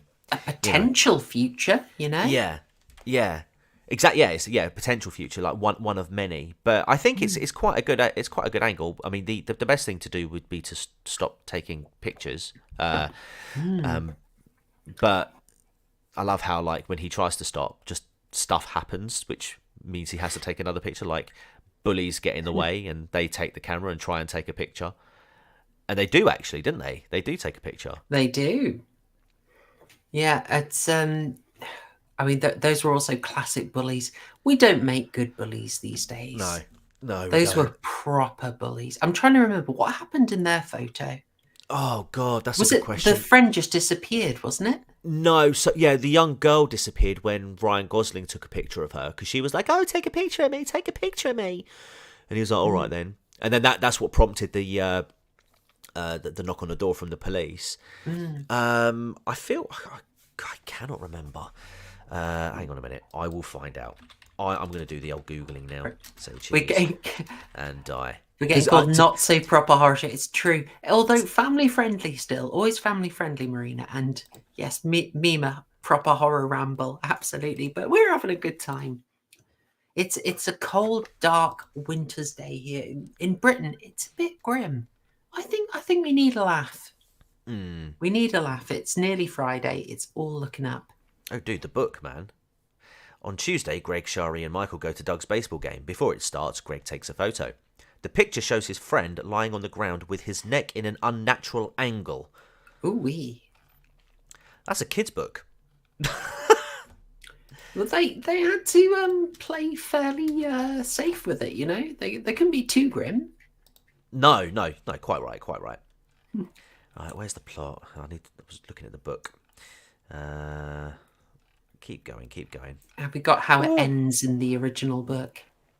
I'm gonna have to go back Because and have a look at that one. as we pointed out, this thing where they take a photo of the scientist and he then just disappears then and there is sort of like where the heck did that rule come from? Yeah, that was really weird. Although, mind you, I mean, the young girl disappeared, didn't she? Yeah. But then that's not like It wasn't getting sucked into the camera. That wasn't an immediate thing, was it? Spidey dies of fright. So Greg and Shari try to escape. During the struggle, Shari takes the camera from Spidey, who is the weird scientist guy. He dies of fright, an event that the photograph seems to depict. Finally, Greg and Shari return the camera to its hiding place, leave the building. Okay. Joey Ferris and Mickey Ward, the two local bullies, had followed Greg and his friends to the Kaufman house. The bullies retrieve the camera and they take their own photo. They wait for their picture to develop, and that's where it ends. So, slightly more coherent ending. Yeah, but as I say, I think when you've got when you have a book compared to a TV show that you need to like cram into. If this was converted into a movie, let's say, you can make this work. You could include a lot more, because the problem I have with I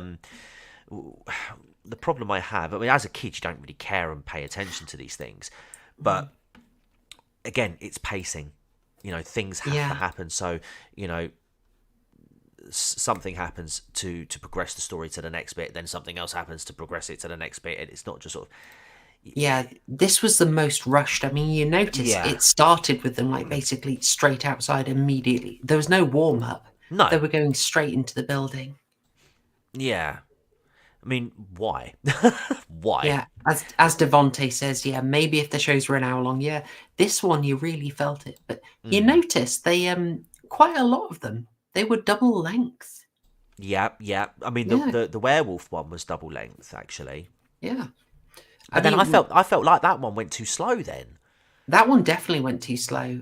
We should swap the lengths around because it was, for me, it was a much simpler story that they did a lot of padding on. yeah, Heck of a lot of padding on. I mean, I don't have much to say on this really. It was, I liked the style. I felt it was notably kind of shoddy, but I hadn't seen this since I was a small child, as they say. Yeah, you know? exactly. I mean, it's always going to get extra points for nostalgia, and if you grew up with this sort of stuff, you can't not appreciate it for the influence and and how that small little thing played into your childhood. But I mean, it was a bit of a struggle to watch again. That being said, but I mean, the premise is there. I mean, as I say, the book itself sounds far more interesting. Just looking at the Goosebumps fan wiki, I think it's definitely a case where, and again, this will be with the majority of episodes, especially those we haven't seen, where I imagine the book will be a lot better than the actual show because of the fact that it's so. There's a lot more freedom in the storytelling. Yeah, totally. But if you fancy a bit of a fun read, kind of like old school internet, there's a blog called something like Reader Beware, which was just an adult reading the Goosebumps stories and noticing their tropes. It was kind of a fun read, to be honest. Just breaking down the formula, and yeah, the formula is very noticeable. Like, so much in this, someone will do something to give you a shock and then behave normally. Now, it's not as obvious in this episode, but I also watched Welcome to Dead House, which was a two-parter to try and refresh on the series, and was like, are we going to cover this or Dead House? And Dead House I found really terrible because there's so much, someone just acts like a complete weirdo, and then it obviously went to an ad break, and then they started behaving normally again. Right. And everyone just moves on. It's like, oh, we've had the scare. Oh, right. I guess I'll just never address that again. And Welcome to Dead House did that about once every 4 minutes. It was so distracting. Yeah. Oof. I'm liking that chat is doing the Doom photos thing. Everyone is Devonte's correct. The Omen is 1976. But if there's a Twilight Zone episode that did it, well, hey, well done, guys. We are Twilight Zone fans here. I was probably going to move on to the next episode if you're cool with that, TCG. Yeah, go for it. As Mima says, Super Nanny is going to go absolutely ballistic. Yeah. I mean, we're just having a gay old time here, but she's going to come out with a wrench and a few Monster Zeros in her, and it's not going to end well. Fag in her mouth. Absolutely. What are you doing out there? I'm going to go back in there. In a wife beater. Yeah. Yeah. By the way, YouTube, that's you. Naughty step. Sorry, just to clarify, YouTube, that was British slang for cigarette. Don't sue me. Exactly. Yes, we have our own endearing terms for borrowing a cigarette, yes. But never mind. The reason I went for this one, the Werewolf of Fever Swamp, which we played the intro to, just so you can get a feeling for the electric narration that, I mean, I shouldn't have a go at anyone's narration, to be honest. Let's just say the stirring way that R L Stine introduced them.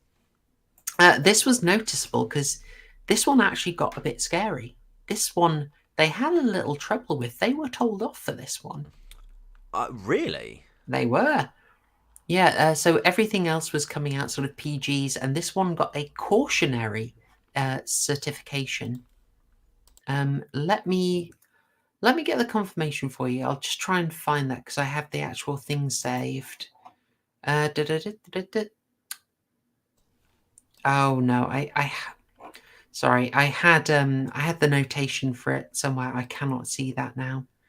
But yeah, it was rated higher, and it had a special warning on it because it was deemed to be a bit too scary for kids. And Oh, here you go. Yeah. I think you can see it. On the IMDb trivia, in the United Kingdom, Goosebumps is usually rated PG for scary scenes and mild supernatural threat, and depending on the episode, scenes of bullying, mild violence, and dangerous imitable behaviour.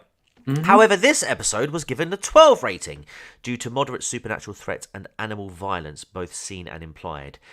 Oh yeah, of course, of course. There's no blood, but there are dead animals in this. Dead animals, yeah. I mean, the boy gets kidnapped. Yeah. I can do the recap for it if you fancy. Go for it. So this was a 2-part. It was double length. So your man here, I should probably actually give a character name, even though I never remember this stuff.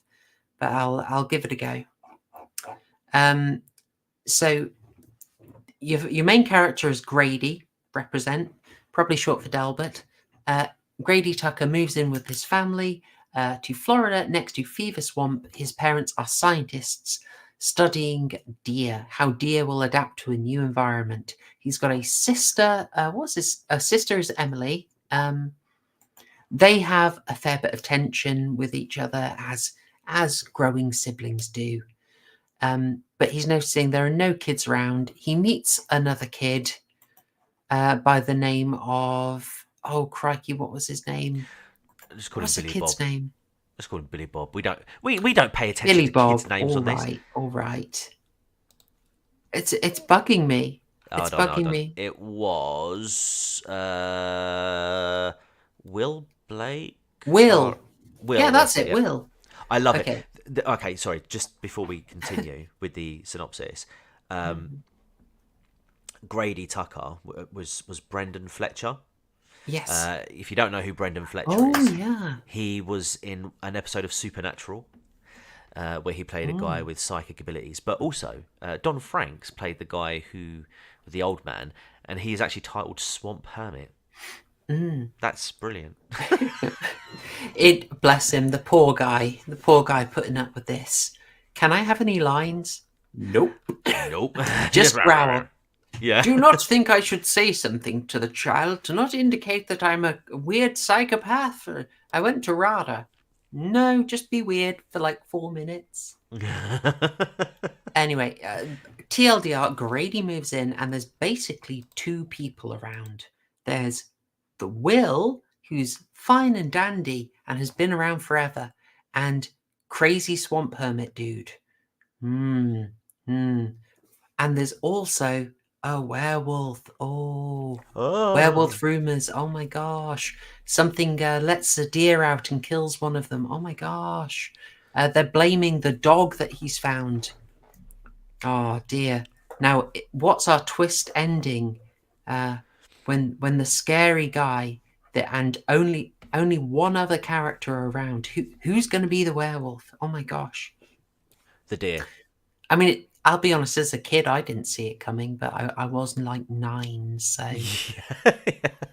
Yes, very predictably, there is a twist. The scary hermit is actually cool and dandy, and R L Stine would like everyone to know that when you see an unkept, growling kind of maniac who lives in a hut and kidnaps children, they're probably pretty chill, and you should just go out and hang with them. Definitely. Why They've not? probably got sweets. Yeah, you know? yeah. Who doesn't have a sweet tooth? They drive a van. Yeah, just get in. Yes, interesting messaging that you could take from that.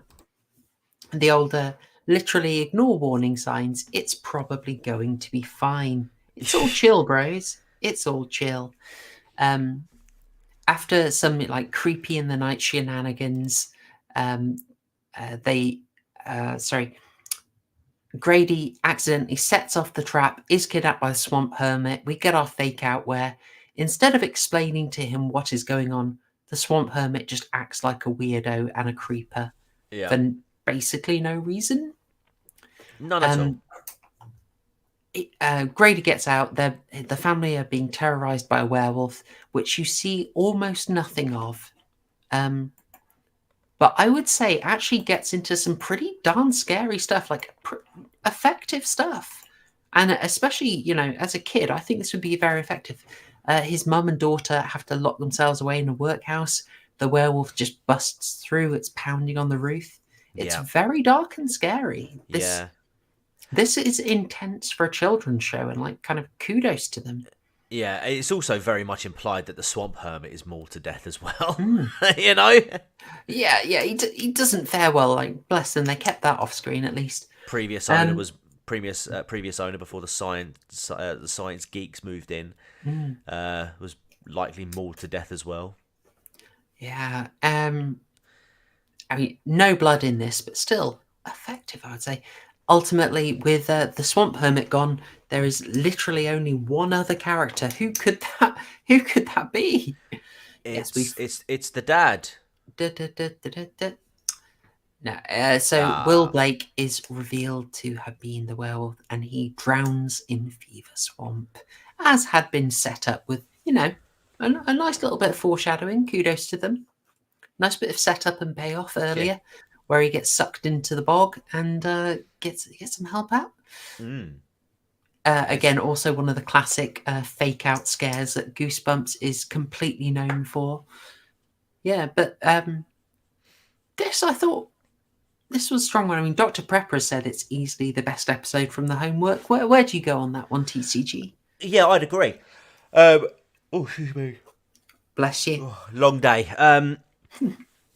Yeah, I'd agree, and I think I know that earlier I said that this had pacing issues in the other direction, where it did sort of seem to drag at certain points, but overall, I think the longer running time definitely benefited the actual episode itself, because it just purely because it was able to fit more in there, and yeah, I mean there were some real dark moments in the show that, you know, could have been left out. I mean, I didn't like the fact that they kept blaming the little doggy for all of the all of the mishaps. It was a good boy. It was a good boy, and he even saves the day as well. He comes in to the rescue. But yeah, no, I think it was a stronger episode. Easily the best out of the three. And do you know what the beautiful thing about it is, right? I know you sort of touched upon the fact that there's no like blood or, you know, gore or anything of that kind. Again, put yourself in the shoe of like in the shoes of a 9-year-old kid, or when was this? Yeah, I would have been about 9, 10 myself actually when this was released. Your imagination, especially in our day, you know, when we didn't have TikTok and all that jazz, the imagination fills a lot of the gaps in for you. Oh, totally. You don't need to show it. You don't need to show it. I mean, it was effective. When you're seeing that hermit getting killed off screen, when the wolf jumps on him, like the werewolf pounces on him, overpowers him, you don't need to be a rocket scientist to work out what's going on. Yeah. You know, and yeah, that one shot as well, where they've got that deer that's on the floor dead, or playing dead, whatever. Again. It's not the whole. It wasn't the whole deer in view, but it was sort of like you could just see a part of it. Am I right in saying? I can't remember. Yeah, you just see it from sort of the neck up. Yeah, like and you know, you just know, don't you? You know. You do. They had the room in this for the chases. I thought that makes it effective. It would be upsetting seeing that. As the Henry Ab says, as an adult, we're seeing the pacing issues. And it is more predictable. But yeah, again, as a kid, I hadn't formed this sort of what would you say? I just hadn't imbibed enough that I could see the beats, that I could see on a meta level what I was being set up for. So yeah. We got to say, like, for a kid, this really works. It'd probably be a bit darn scary, like the sister getting chased through the house. Yeah, I thought was a bit much. Like, oof. Yeah. But also something I wondered about. They didn't get to show much of the werewolf at all. I would have thought using that runtime, like you could have. I would have. I don't know. Did I somehow miss scenes of it sort of stalking through the mist earlier? No, I mean, if you do a full werewolf suit, shove it in a bit. You know. Yeah. Get your money's worth. I mean, yeah, because you only see the werewolf right at the very end. I mean, when he started to do the transformation bit, I got a bit like, oh, here we go. Are we going to get some special effects? No. Oh, okay. Never mind. Oh, well. You know what? It did look very, very Teen Wolf, didn't he? I suppose it maybe. I mean, this was all filmed in Canada. They were having, as basically everything we love from the 90s was, right? You head yourself up to Canada for those sweet tax breaks, from X-Files to Supernatural. You know. Yeah. It's all Canada, baby, all the way down. So maybe they didn't have the budget, and they were actually just being incredibly sparse in what they could show. Yeah, and they I can decided, imagine. Let's play it safe. Yeah, and they could have also been overcautious as well because of things like censorship. Because again, I think it's a difficult genre to navigate if you're trying to make it appealing to kids. You want to keep it scary, but you've got to take a lot of the stuff out that actually invokes that emotional response to what you're trying to get out of them, and to be able to do that in a way that appeases sort of like the people that would essentially green light the project, and also garner the reaction of those 10 years or younger children watching a show like this. I think it's difficult to navigate, and as the NREB sort of says it better than I. There's a skill to it to be able to write for horror for children. It's harder, I think, undoubtedly. I think it's harder. Can I ask you, so slightly personal question? You can say not on stream, that's fine. Okay. But I was just like, you're a parent. I am. How have you approached things when kids have wanted to watch a horror? Like, how do you approach that? Like, so I mean, my kids are getting a bit older now. I mean, one of my kids is an adult now, and the other one's a teenager. I mean, so when they were like 9, like Goosebumps age. If they wanted to watch Goosebumps, we'd let them watch Goosebumps, but they weren't. I mean, I did try and get them into it at one point. I think when it was still on Netflix, and they were just a bit like, "Dad, this is a bit crap." Because how dare you? That damn Gen Alpha brains or Zoomer brains, whatever. But I mean, my boy, my son, my younger son, he really enjoys like horror games. He's like completely desensitized to all that stuff. He really like enjoys it. He doesn't play them, but he will. There's like horror games on Roblox, which is like, I think again, it's like the kids' version of video gaming horror. It's all cartoony graphics and stuff like that. He enjoys that stuff, but we will sort of sit, we'll regularly sit down and watch a Markiplier or a Jacksepticeye, like 3 horror game streams. He doesn't care. If it was me, however, at his age, I wouldn't be able to sleep for days on end. I don't know how he does it. My daughter's the same as well. They've got far brasser balls than I have. I mean, if you want to see what I'm like when it comes to horror games or horror stuff, just check out my second channel. True. Recommend it. There's certain sadistically, I'm afraid to say. Yeah, I mean, but that being said, like we are quite, we are when it comes to like horror films, things like that. Kids don't watch them. We're that's something they can watch when they're much older, or when we feel it's appropriate. I mean, I mean, to be honest, my boy's 13 now. I mean, if he wanted to watch something like that, I wouldn't have a problem with it. But I'd have to make sure that I've seen it first and I've vetted it, because I need to make sure there's nothing inappropriate from like a Friday the 13th, for example. He's not going to be watching that, not because of the horror, but because of all the other shenanigans that go on. Exactly. I mean, I'm not being precious about it. I mean, no, of course I saw The Omen when I was 9. Yeah, I mean, I saw it when I was 5. Oh wow. Yeah. Oh bless. Yeah. My mum wasn't party to that event. So, but I mean, we're not overly fussed. It's just something like, I mean, because me and my wife, we watched a lot of horror. That's sort of how we bonded when we were first dating, and still do to this day. And so we know if there's a horror film that kids want to watch. Well, first of all, like, is there anything in there that they definitely shouldn't be seeing? If the answer is yes, then no, you're not watching it until you're much older. But yeah, like my boy watched the Five Nights at Freddy's horror film. I mean, that was watered down. No gore or anything like I that. saw it got a PG-13, so Yeah, and it a few got people say- it got a 15 in Britain. yeah, a PG-13 can reach a 15 quite Yeah. easily. It's a But I was- weird rating for us to mark. Yeah, so something like that. Something like that, as I say, you know, absolutely no problem with, because again, you know, he enjoys the media, the game. He's very deep into the sort of the gaming lore of that side of it, and I knew that he would be fine with it, and he was. He bloody enjoyed it, and he's like, "Oh, Dad, it's coming out in January on DVD on Blu-ray," and I'm like, "Is it now? Yeah. Do you reckon we can get it?" It's like, "Yeah, sure." Oh, wicked. Oh, sweet. There's a request in the chat for us to do more of these silly things. Sorry, you haven't lived until you've heard TCG scream for his life at a jump scare. True. Yeah. It's true. It's bad. Oh, that was interesting.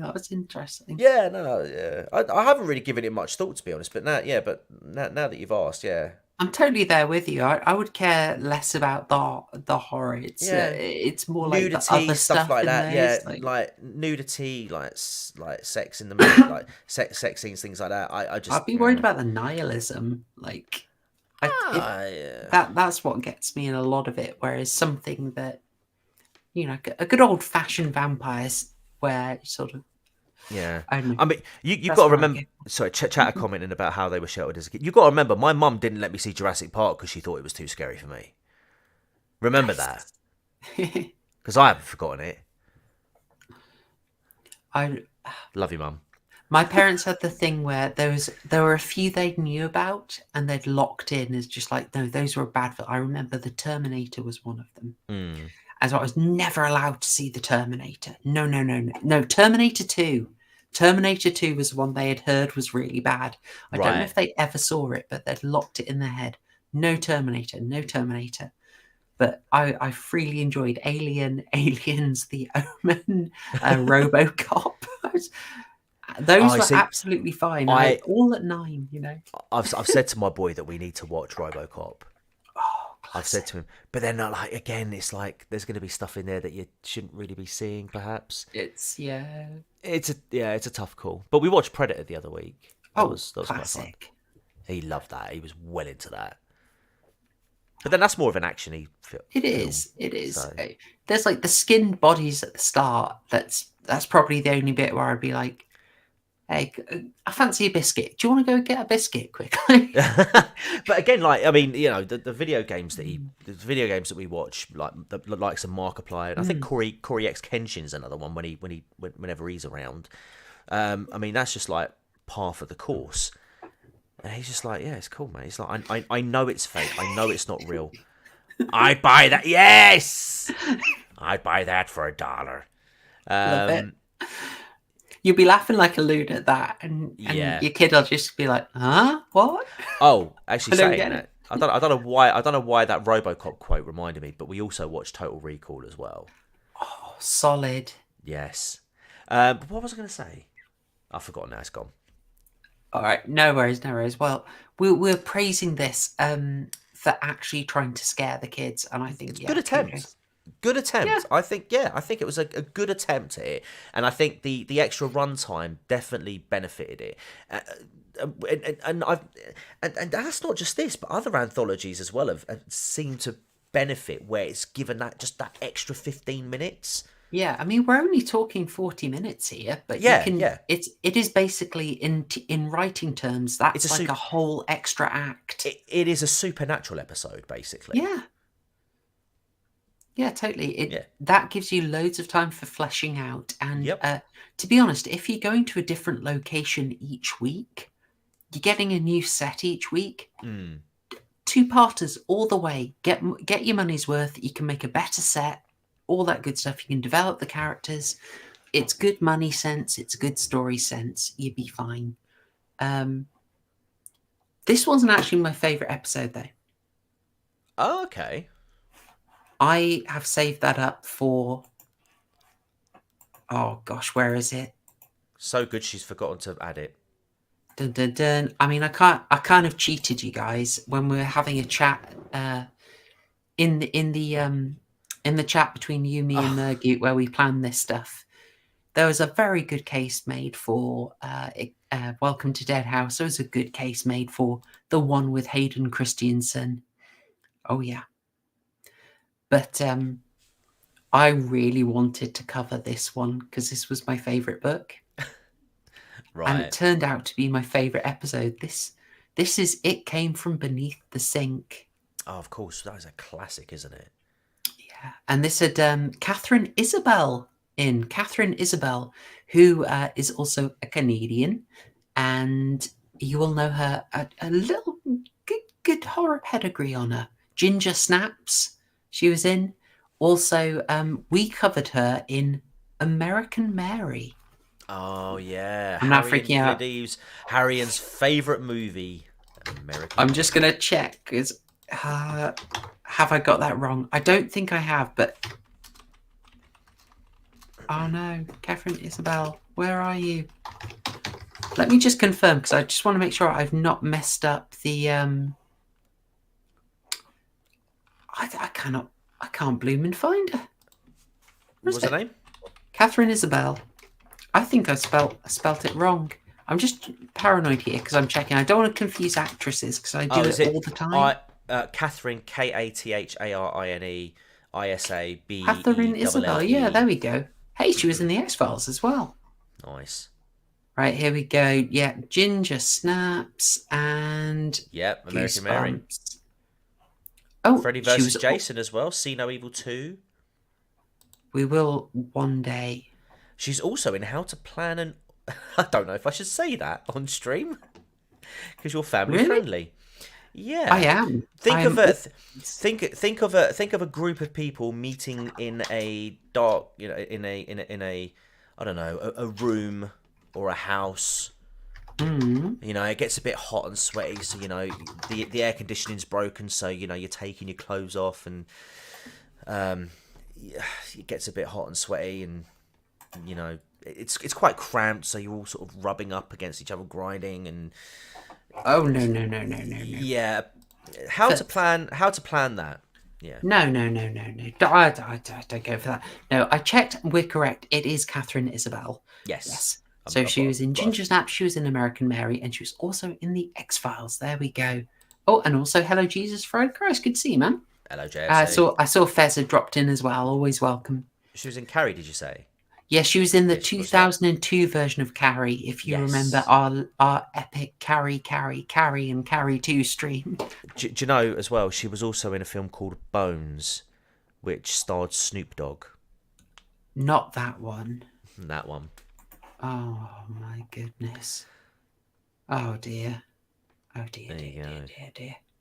Freddy versus Jason, I remember far more, but my good. Eminem wasn't in that one, was he? It was the other one. Dr. Dre? No, it was Eminem was in. Is it the Hood Witch Project? Oh my god! Really? Yeah. It was his first movie. It was a Blair Witch parody set in the hood. Oh my god! I think I've seen that. It's on Prime. The Hip Hop Witch. The Hip Hop Witch. There we go. Yeah. We really are derailing the stream. To pull it back, having praised Catherine Isabel, who actually does a really good, she's tiny in this. Would you like to give us a quick recap of It Came From Beneath the Sink? Yeah. So, family moves into a new home. Typical young boy. It's like a 2.4 children family. The younger lad is excited to be there, but the teenage daughter seems to be a bit grumpy about it all, as you would typically expect in these sorts of in these sorts of stories. She goes to look for some cleaning products or something like that, and underneath the sink, and as she's reaching towards the back, she pulls out a very, very dirty... Well, she gets scared by something underneath the sink, doesn't quite know what it is. Excuse me. So the parents have a look, they can't find out what it was, and then they reach further back and they pull out a sponge. Just a normal, regular looking sponge. But the dog don't like the sponge. The dog's name, by the way, is Killer. I remember that. Later that night, young teenage girl was having a good old kip in bed, getting her 8 hours, and then Killer starts spurging out, barking, going mad, and the sponge is there, and the next thing you know, Killer is missing. If I may, I just remember when she finds it and she's freaking out, and her dad she's like, sorry, it had eyes. And he's like, it's probably just light reflecting off the Yes, I know, like, right? What? But yeah, mate? Nobody believes that she's being tormented by a murdering sponge. Tries to get rid of it unsuccessfully. In the end, the brother has a friend around, or they're around the friend's house, and she comes over, and then the sponge is just there for some reason, scaring the life out of her. Oh, also she falls off her bike as well. Her brakes. She does. Yeah, the brakes break on her bike. Wow. Try saying we got that. there. We made it. Yeah, and that prompts her to go and see her brother, and then they do a little bit of supernatural deep diving research, find out it's some sort of like cursed object or like cursed being, where the owner of the sponge gets bad luck, but if you try and give it away, you die. And then the kid the kid, not the brother but the other kid, is like, I'm glad it's not this creature. It's like a potato thing. A cursed vampire potato. You know the one. Oh, of course, yeah, that's the one. And then, but we'll forget about that because I'm sure that won't come up again later. And then it's just, and then they're just trying to like plot, figure out a plan of how to get rid of it, how to either end the curse or end the sponge. And in the end, the power of kindness is what wins the day. Because it feeds off negative energy. And so when you say that it has beautiful eyes, it doesn't like that. And so it gets a little bit smaller, and then it gets smaller and smaller until it becomes essentially useless. And then she keeps it. Because she's got no choice, she's got to keep it now. And so every morning when she wakes up, she puts some happy music on and compliments it. It's nice, isn't it? I've sort of derailed my explanation of it a little bit, but in short, she gets a sponge. It's bad for her. She tries to get rid of it. She can't, and so she has to learn to live with it. Yeah, it's a simple plot, but there's more to it apart from the fact that the parents are absolute idiots consistently, and I think totally fail to see what's happening. Parents just have to be in shows like this. Like, the kids have to be seen as the more intellectual ones. True. You're needing them to solve the situation. Yeah. But I mean, I have a reading of this. I don't know if you had a read on the story on what it was getting at. I didn't get a read, to be honest with you. Again, I felt like it was just thing happened, move on, next scene, thing happened. It wasn't it suffered with what the first story, the Ryan Gosling story, did. Mm-hmm. So, suffered with just things just happened, and I get it. I can't complain too much about it. And again, it is a kids show at the end of the day, so it doesn't have to be like overly convoluted or anything like that. But you just know that if you read the book, you would get far more out of it than what you get in like a 20-25 minute show. Yeah, I don't know if it's in the novel, but the thing where they concoct a bit of suspense where they have to go and get it from the school and there's a janitor they have to dodge is... Oh, that's in the episode, isn't it? Yeah. Yeah. Oh my God. It was good for kids, I thought. Yeah, that janitor knocking himself out was the funniest thing when he's just like, hang on, we got to read from the Enrieb. Is this a menstrual? No, this isn't a menstrual allegory as far as I saw. I definitely didn't get that metaphor. So I thought, I mean, I don't want to sound like Barney the dinosaur here, but I thought this was a great episode about positivity, right? Like The Sponge is just about the way you look out the world, like bad things happen, etc. Yeah. And it feeds off negativity. And the way she beats it is by just raining positivity on it. Kill it with kindness, in other words. Kill it with kindness, basically. The answer is if you provide a lot of negativity out there, you're going to attract it to you. Whereas if you exude positivity, things are going to go better. I thought that was a really great message to put in a kids show. I do too. And you said you worry about the nihilism in horror films. Look at that. Yeah, it's super, super positive. I absolutely adored that. Just the thing of, like, because she can't get rid of it. It's like inevitable. There's always going to be negative things. There's always going to be some bad luck. That's But true. it's how you literally can't give it away. It always comes back to you. So the answer is you have to learn how to live with it. You have to incorporate it into your life, and just exude positivity, and you're gonna get a better life out of it. And I know I'm sounding sappy, but I think that's a really actually great message to tell kids. I think so too. Yeah. I mean, look at TV shows these days. They're always telling you that they're not spreading that kind of message now in TV shows. It's all I don't know where I'm going to go with this, but the general vibe doesn't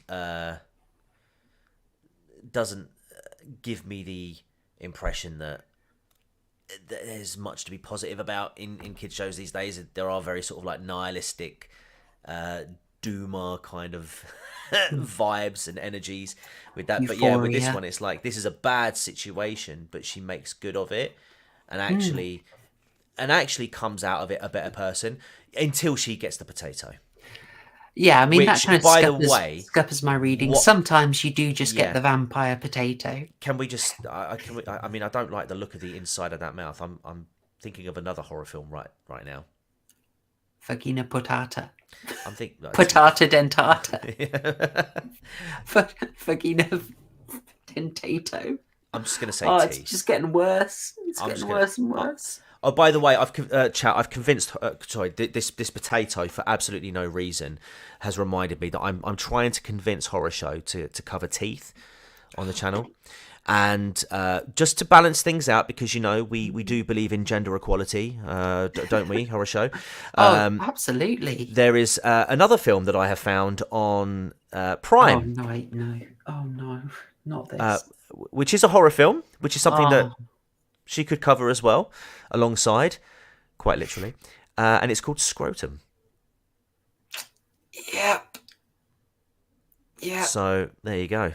Should we just throw Rubber in as well and have a Why not? title link trilogy? Why not? I'm going to move away from your absolute filth. This is a family-friendly show, sir, and Marina Bellotto has given me the perfect reason to move away from it. Saying for $10, thank you so much. Proper silly show. I can't argue against that on this episode, to be honest, but we're having a good time. I know that you should probably be asleep, but we're doing Canada versus the US on Saturday. Watch the replay; it's going to be fun. This is your own regular channel, isn't it, Marina? Yes. Let us know the channel name. It's called Cooking and Crime. Cooking and Crime. Yeah. Oh, brilliant. All right, you checked out. Put it in the chat anyway. Put it in the chat. Makes it easier for people to see Marina. Put the name in, and I will try and check it out. So I like to see what people get up to. I think it's always interesting. But yeah, Canada versus the US. Why would we Marina, be interested? You're Team US, right? You're not Canadian. Why would we be interested in that? I mean, come on, we're Brits. We're Brits. We have to involve ourselves in every conflict across the world. I mean, I think we would have to political commentary for you. I think just because I think we'd have to go with Team Canada, wouldn't we? I mean, there we are, cooking and crime and quizzes. Our royals do own them. Yeah, Canada is still technically like ours. So. Yep. Devontae, yes, you heard me correctly. Yeah, I'm afraid so. Devontae, it is. I mean, there are a few that I have wanted to cover that I'm just like, I don't know if I can get our guests to cover this stuff. Feed, Knock Knock, and Human Centipede come to mind. Teeth is definitely in there. I'd happily cover Human Centipede. Yeah, I've seen it. I make a good case for it. Yeah. But anyway, yeah. Sometimes also, yes, you just get the spooky tato, which, by the way, looks so good. This is on screen for about 3 seconds, and I think it looks amazing. It does, yeah. It's again though, the inside of that mouth just is very moving on. Yes. Devonte so Devonte here is talking about the horror panel on Josh's show, Contemplations on Lotus Eaters. The one dude if I don't know about best looking and scary Freddy. I mean, it was kind of, number 2 is a bit janky, some of it. I mean, people always complain about some of the rule breaking when Freddy busts into the real world. I think it had some interesting stuff going on, but I wouldn't say it was the best put together. I mean, you've got 3 coming up next, you know? Oh, there you go, Marina. You've dropped the channel there. Cooking and Crime. Excellent, excellent. Thank you so much. And Bilbo is evidently familiar. Excellent. Yeah, there were mixed opinions on that panel. I mean, I put this out for members, but I'll just spoil it for you all. If I spent a lot of that panel just dropping quotes from Scream and seeing how many I could get away with, and I was only caught out at the very end. I put a little compilation together for members to enjoy, so you can check that out. Jesus Fried Christ is coming with 279, a Canadian 279. Go to Marina's channel, Cooking and Crime. Thanks for the 30p, JFC. Cheers, JFC. Much appreciated. And bless you. Oh, you know, that many people are saying it. I will absolutely check out. Thank you so much. Hang on. Go to Marina's Chanel, Cooking and Crime. Chanel. Rock Coco gang. Chanel. Excellent. Oh, Marina who? Marina, what do you, she's every stream. Meme is What are you talking memeing. about? Meme the memer. She's been. Okay. She knows. Sorry, Fez, feed from 2005. It's one about a feeding fetishist, basically a webcam model, and she's going to be fed to death. She thinks she's like a body positivity model, but the real thing is actually that people want to see her die, and a rogue, I think he is a detective, has to try and find her and save her. It's a weird movie. It's got some pretty great moments. I tried to sell it to Josh from Lotus Eaters, and he basically went, "Lol, no." Well, he's dead now anyway. Yeah, true. If only he'd watched my weird fat fetish, he'd have made it. All I'm going to say is, if only he took that inhaler. Yeah. You need to watch my live streams to find out. I'll go for it. On the second channel. You had Sargon turn up in one as well. What was that about? Oh my god, yeah, I did. Yeah. That's it. Quite literally sacrificing. I'm not going to go there. Yeah. I will not. I am free to speak. If I speak, I get in trouble. Devonta making a strong case for Freddy's design into. He did have some of the most memorable effects. I'll give it that. I have a kind of liking for his design in New Nightmare, but not in the hospital scene because it looks a bit weird in that. But I can't get derailed. I can't get derailed from a stream, TCG. We're here to talk about Goosebumps. How much time do you actually think we've put into Goosebumps this evening? It's 2 hours and 13 minutes and approaching 30 seconds now. I think we've given it a good 10 minutes, haven't we? I think we've talked about it longer than the length of the episodes, maybe. Or at least one episode. So I think that does it for us, right? I think so. Shall we, I don't know if you're okay with it, shall we do some closing thoughts and scores for peeps? Yeah, sure, go for it. All right. Or maybe episode rankings, certainly. And chat, if you manage to watch these, by the way, and they are entirely up on Odyssey. You can just, I wouldn't say they're particularly well organized, but there is a channel that has got them all. They're on YouTube as well. Are they on YouTube? Oh, even Yeah, better, they're on YouTube. I linked them. Yeah, if you just search like Goosebumps full episodes, there's one channel that's completely compiled an entire playlist of them. That's all 3 episodes that I watched came from YouTube. Ah, there we go. I was watching them on Odyssey. There we go. Internet Archive as well. Apparently, thank you, Okay. Dollface. All right. Well, if we don't do full scores, I'd say overall score and rankings. How about that? I like that. That's probably a good way of doing it because you can be here for a while. So, if you want to go first, mate, then Yeah, sure. go. I mean, for nostalgia alone, it's got to be a 12. I mean, you know, these were culturally significant. I think for kids growing up in the 90s, you know, I remember kids like collecting all the kids collecting the books and, you know, sharing the stories and the TV show. You know, and the TV show was just a nice addition to that. Watching the TV episodes as a nearly 40-year-old man, they're not quite as the magic isn't there, should we say? But that doesn't mean to say that I didn't enjoy it, because that's wrong. That's wrong.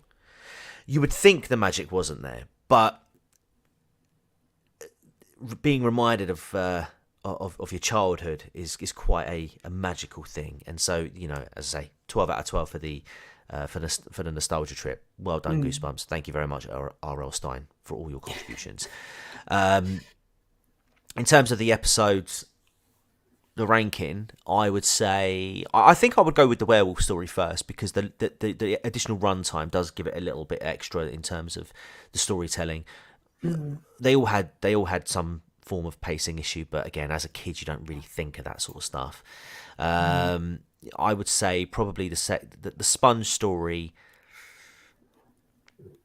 I don't know.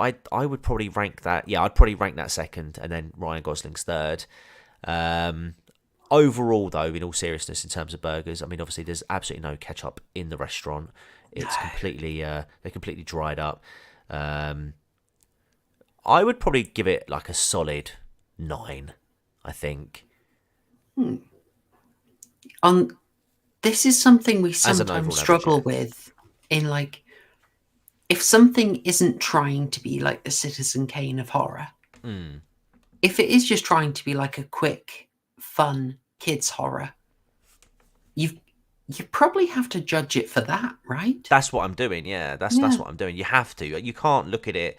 You can't look at it in the way that you would look at, you know, like an Alien or like a Predator, or, you know, like Exorcist or something like that. You've got to understand that the audience that is catering it to, and to produce a good, solid episode of a Goosebumps TV show, bearing in mind, you know, you're having to cut off so much of the source material to fit in that time, and yet you still got to make it palatable for a young child to consume.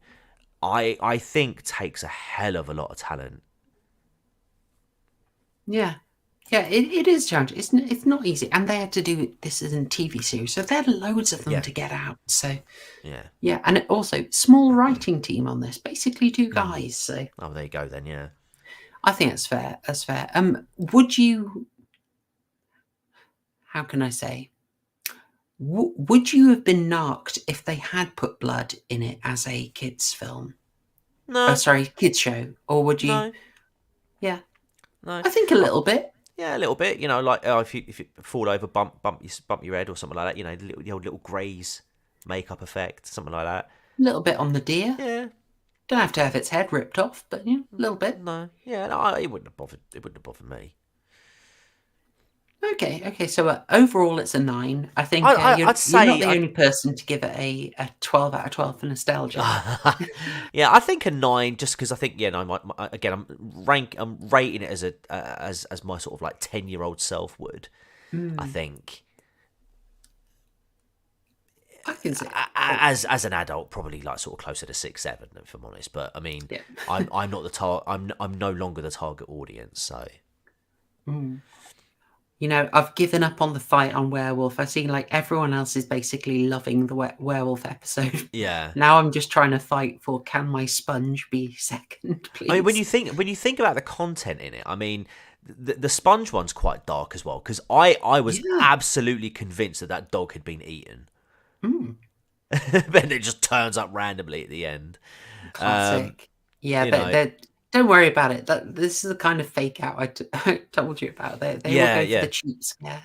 Yeah, they and actually the cheap did. Resolution. They actually did get me with that, because when I saw Killer come through, I was like, "Yeah, Killer's back, baby, yeah."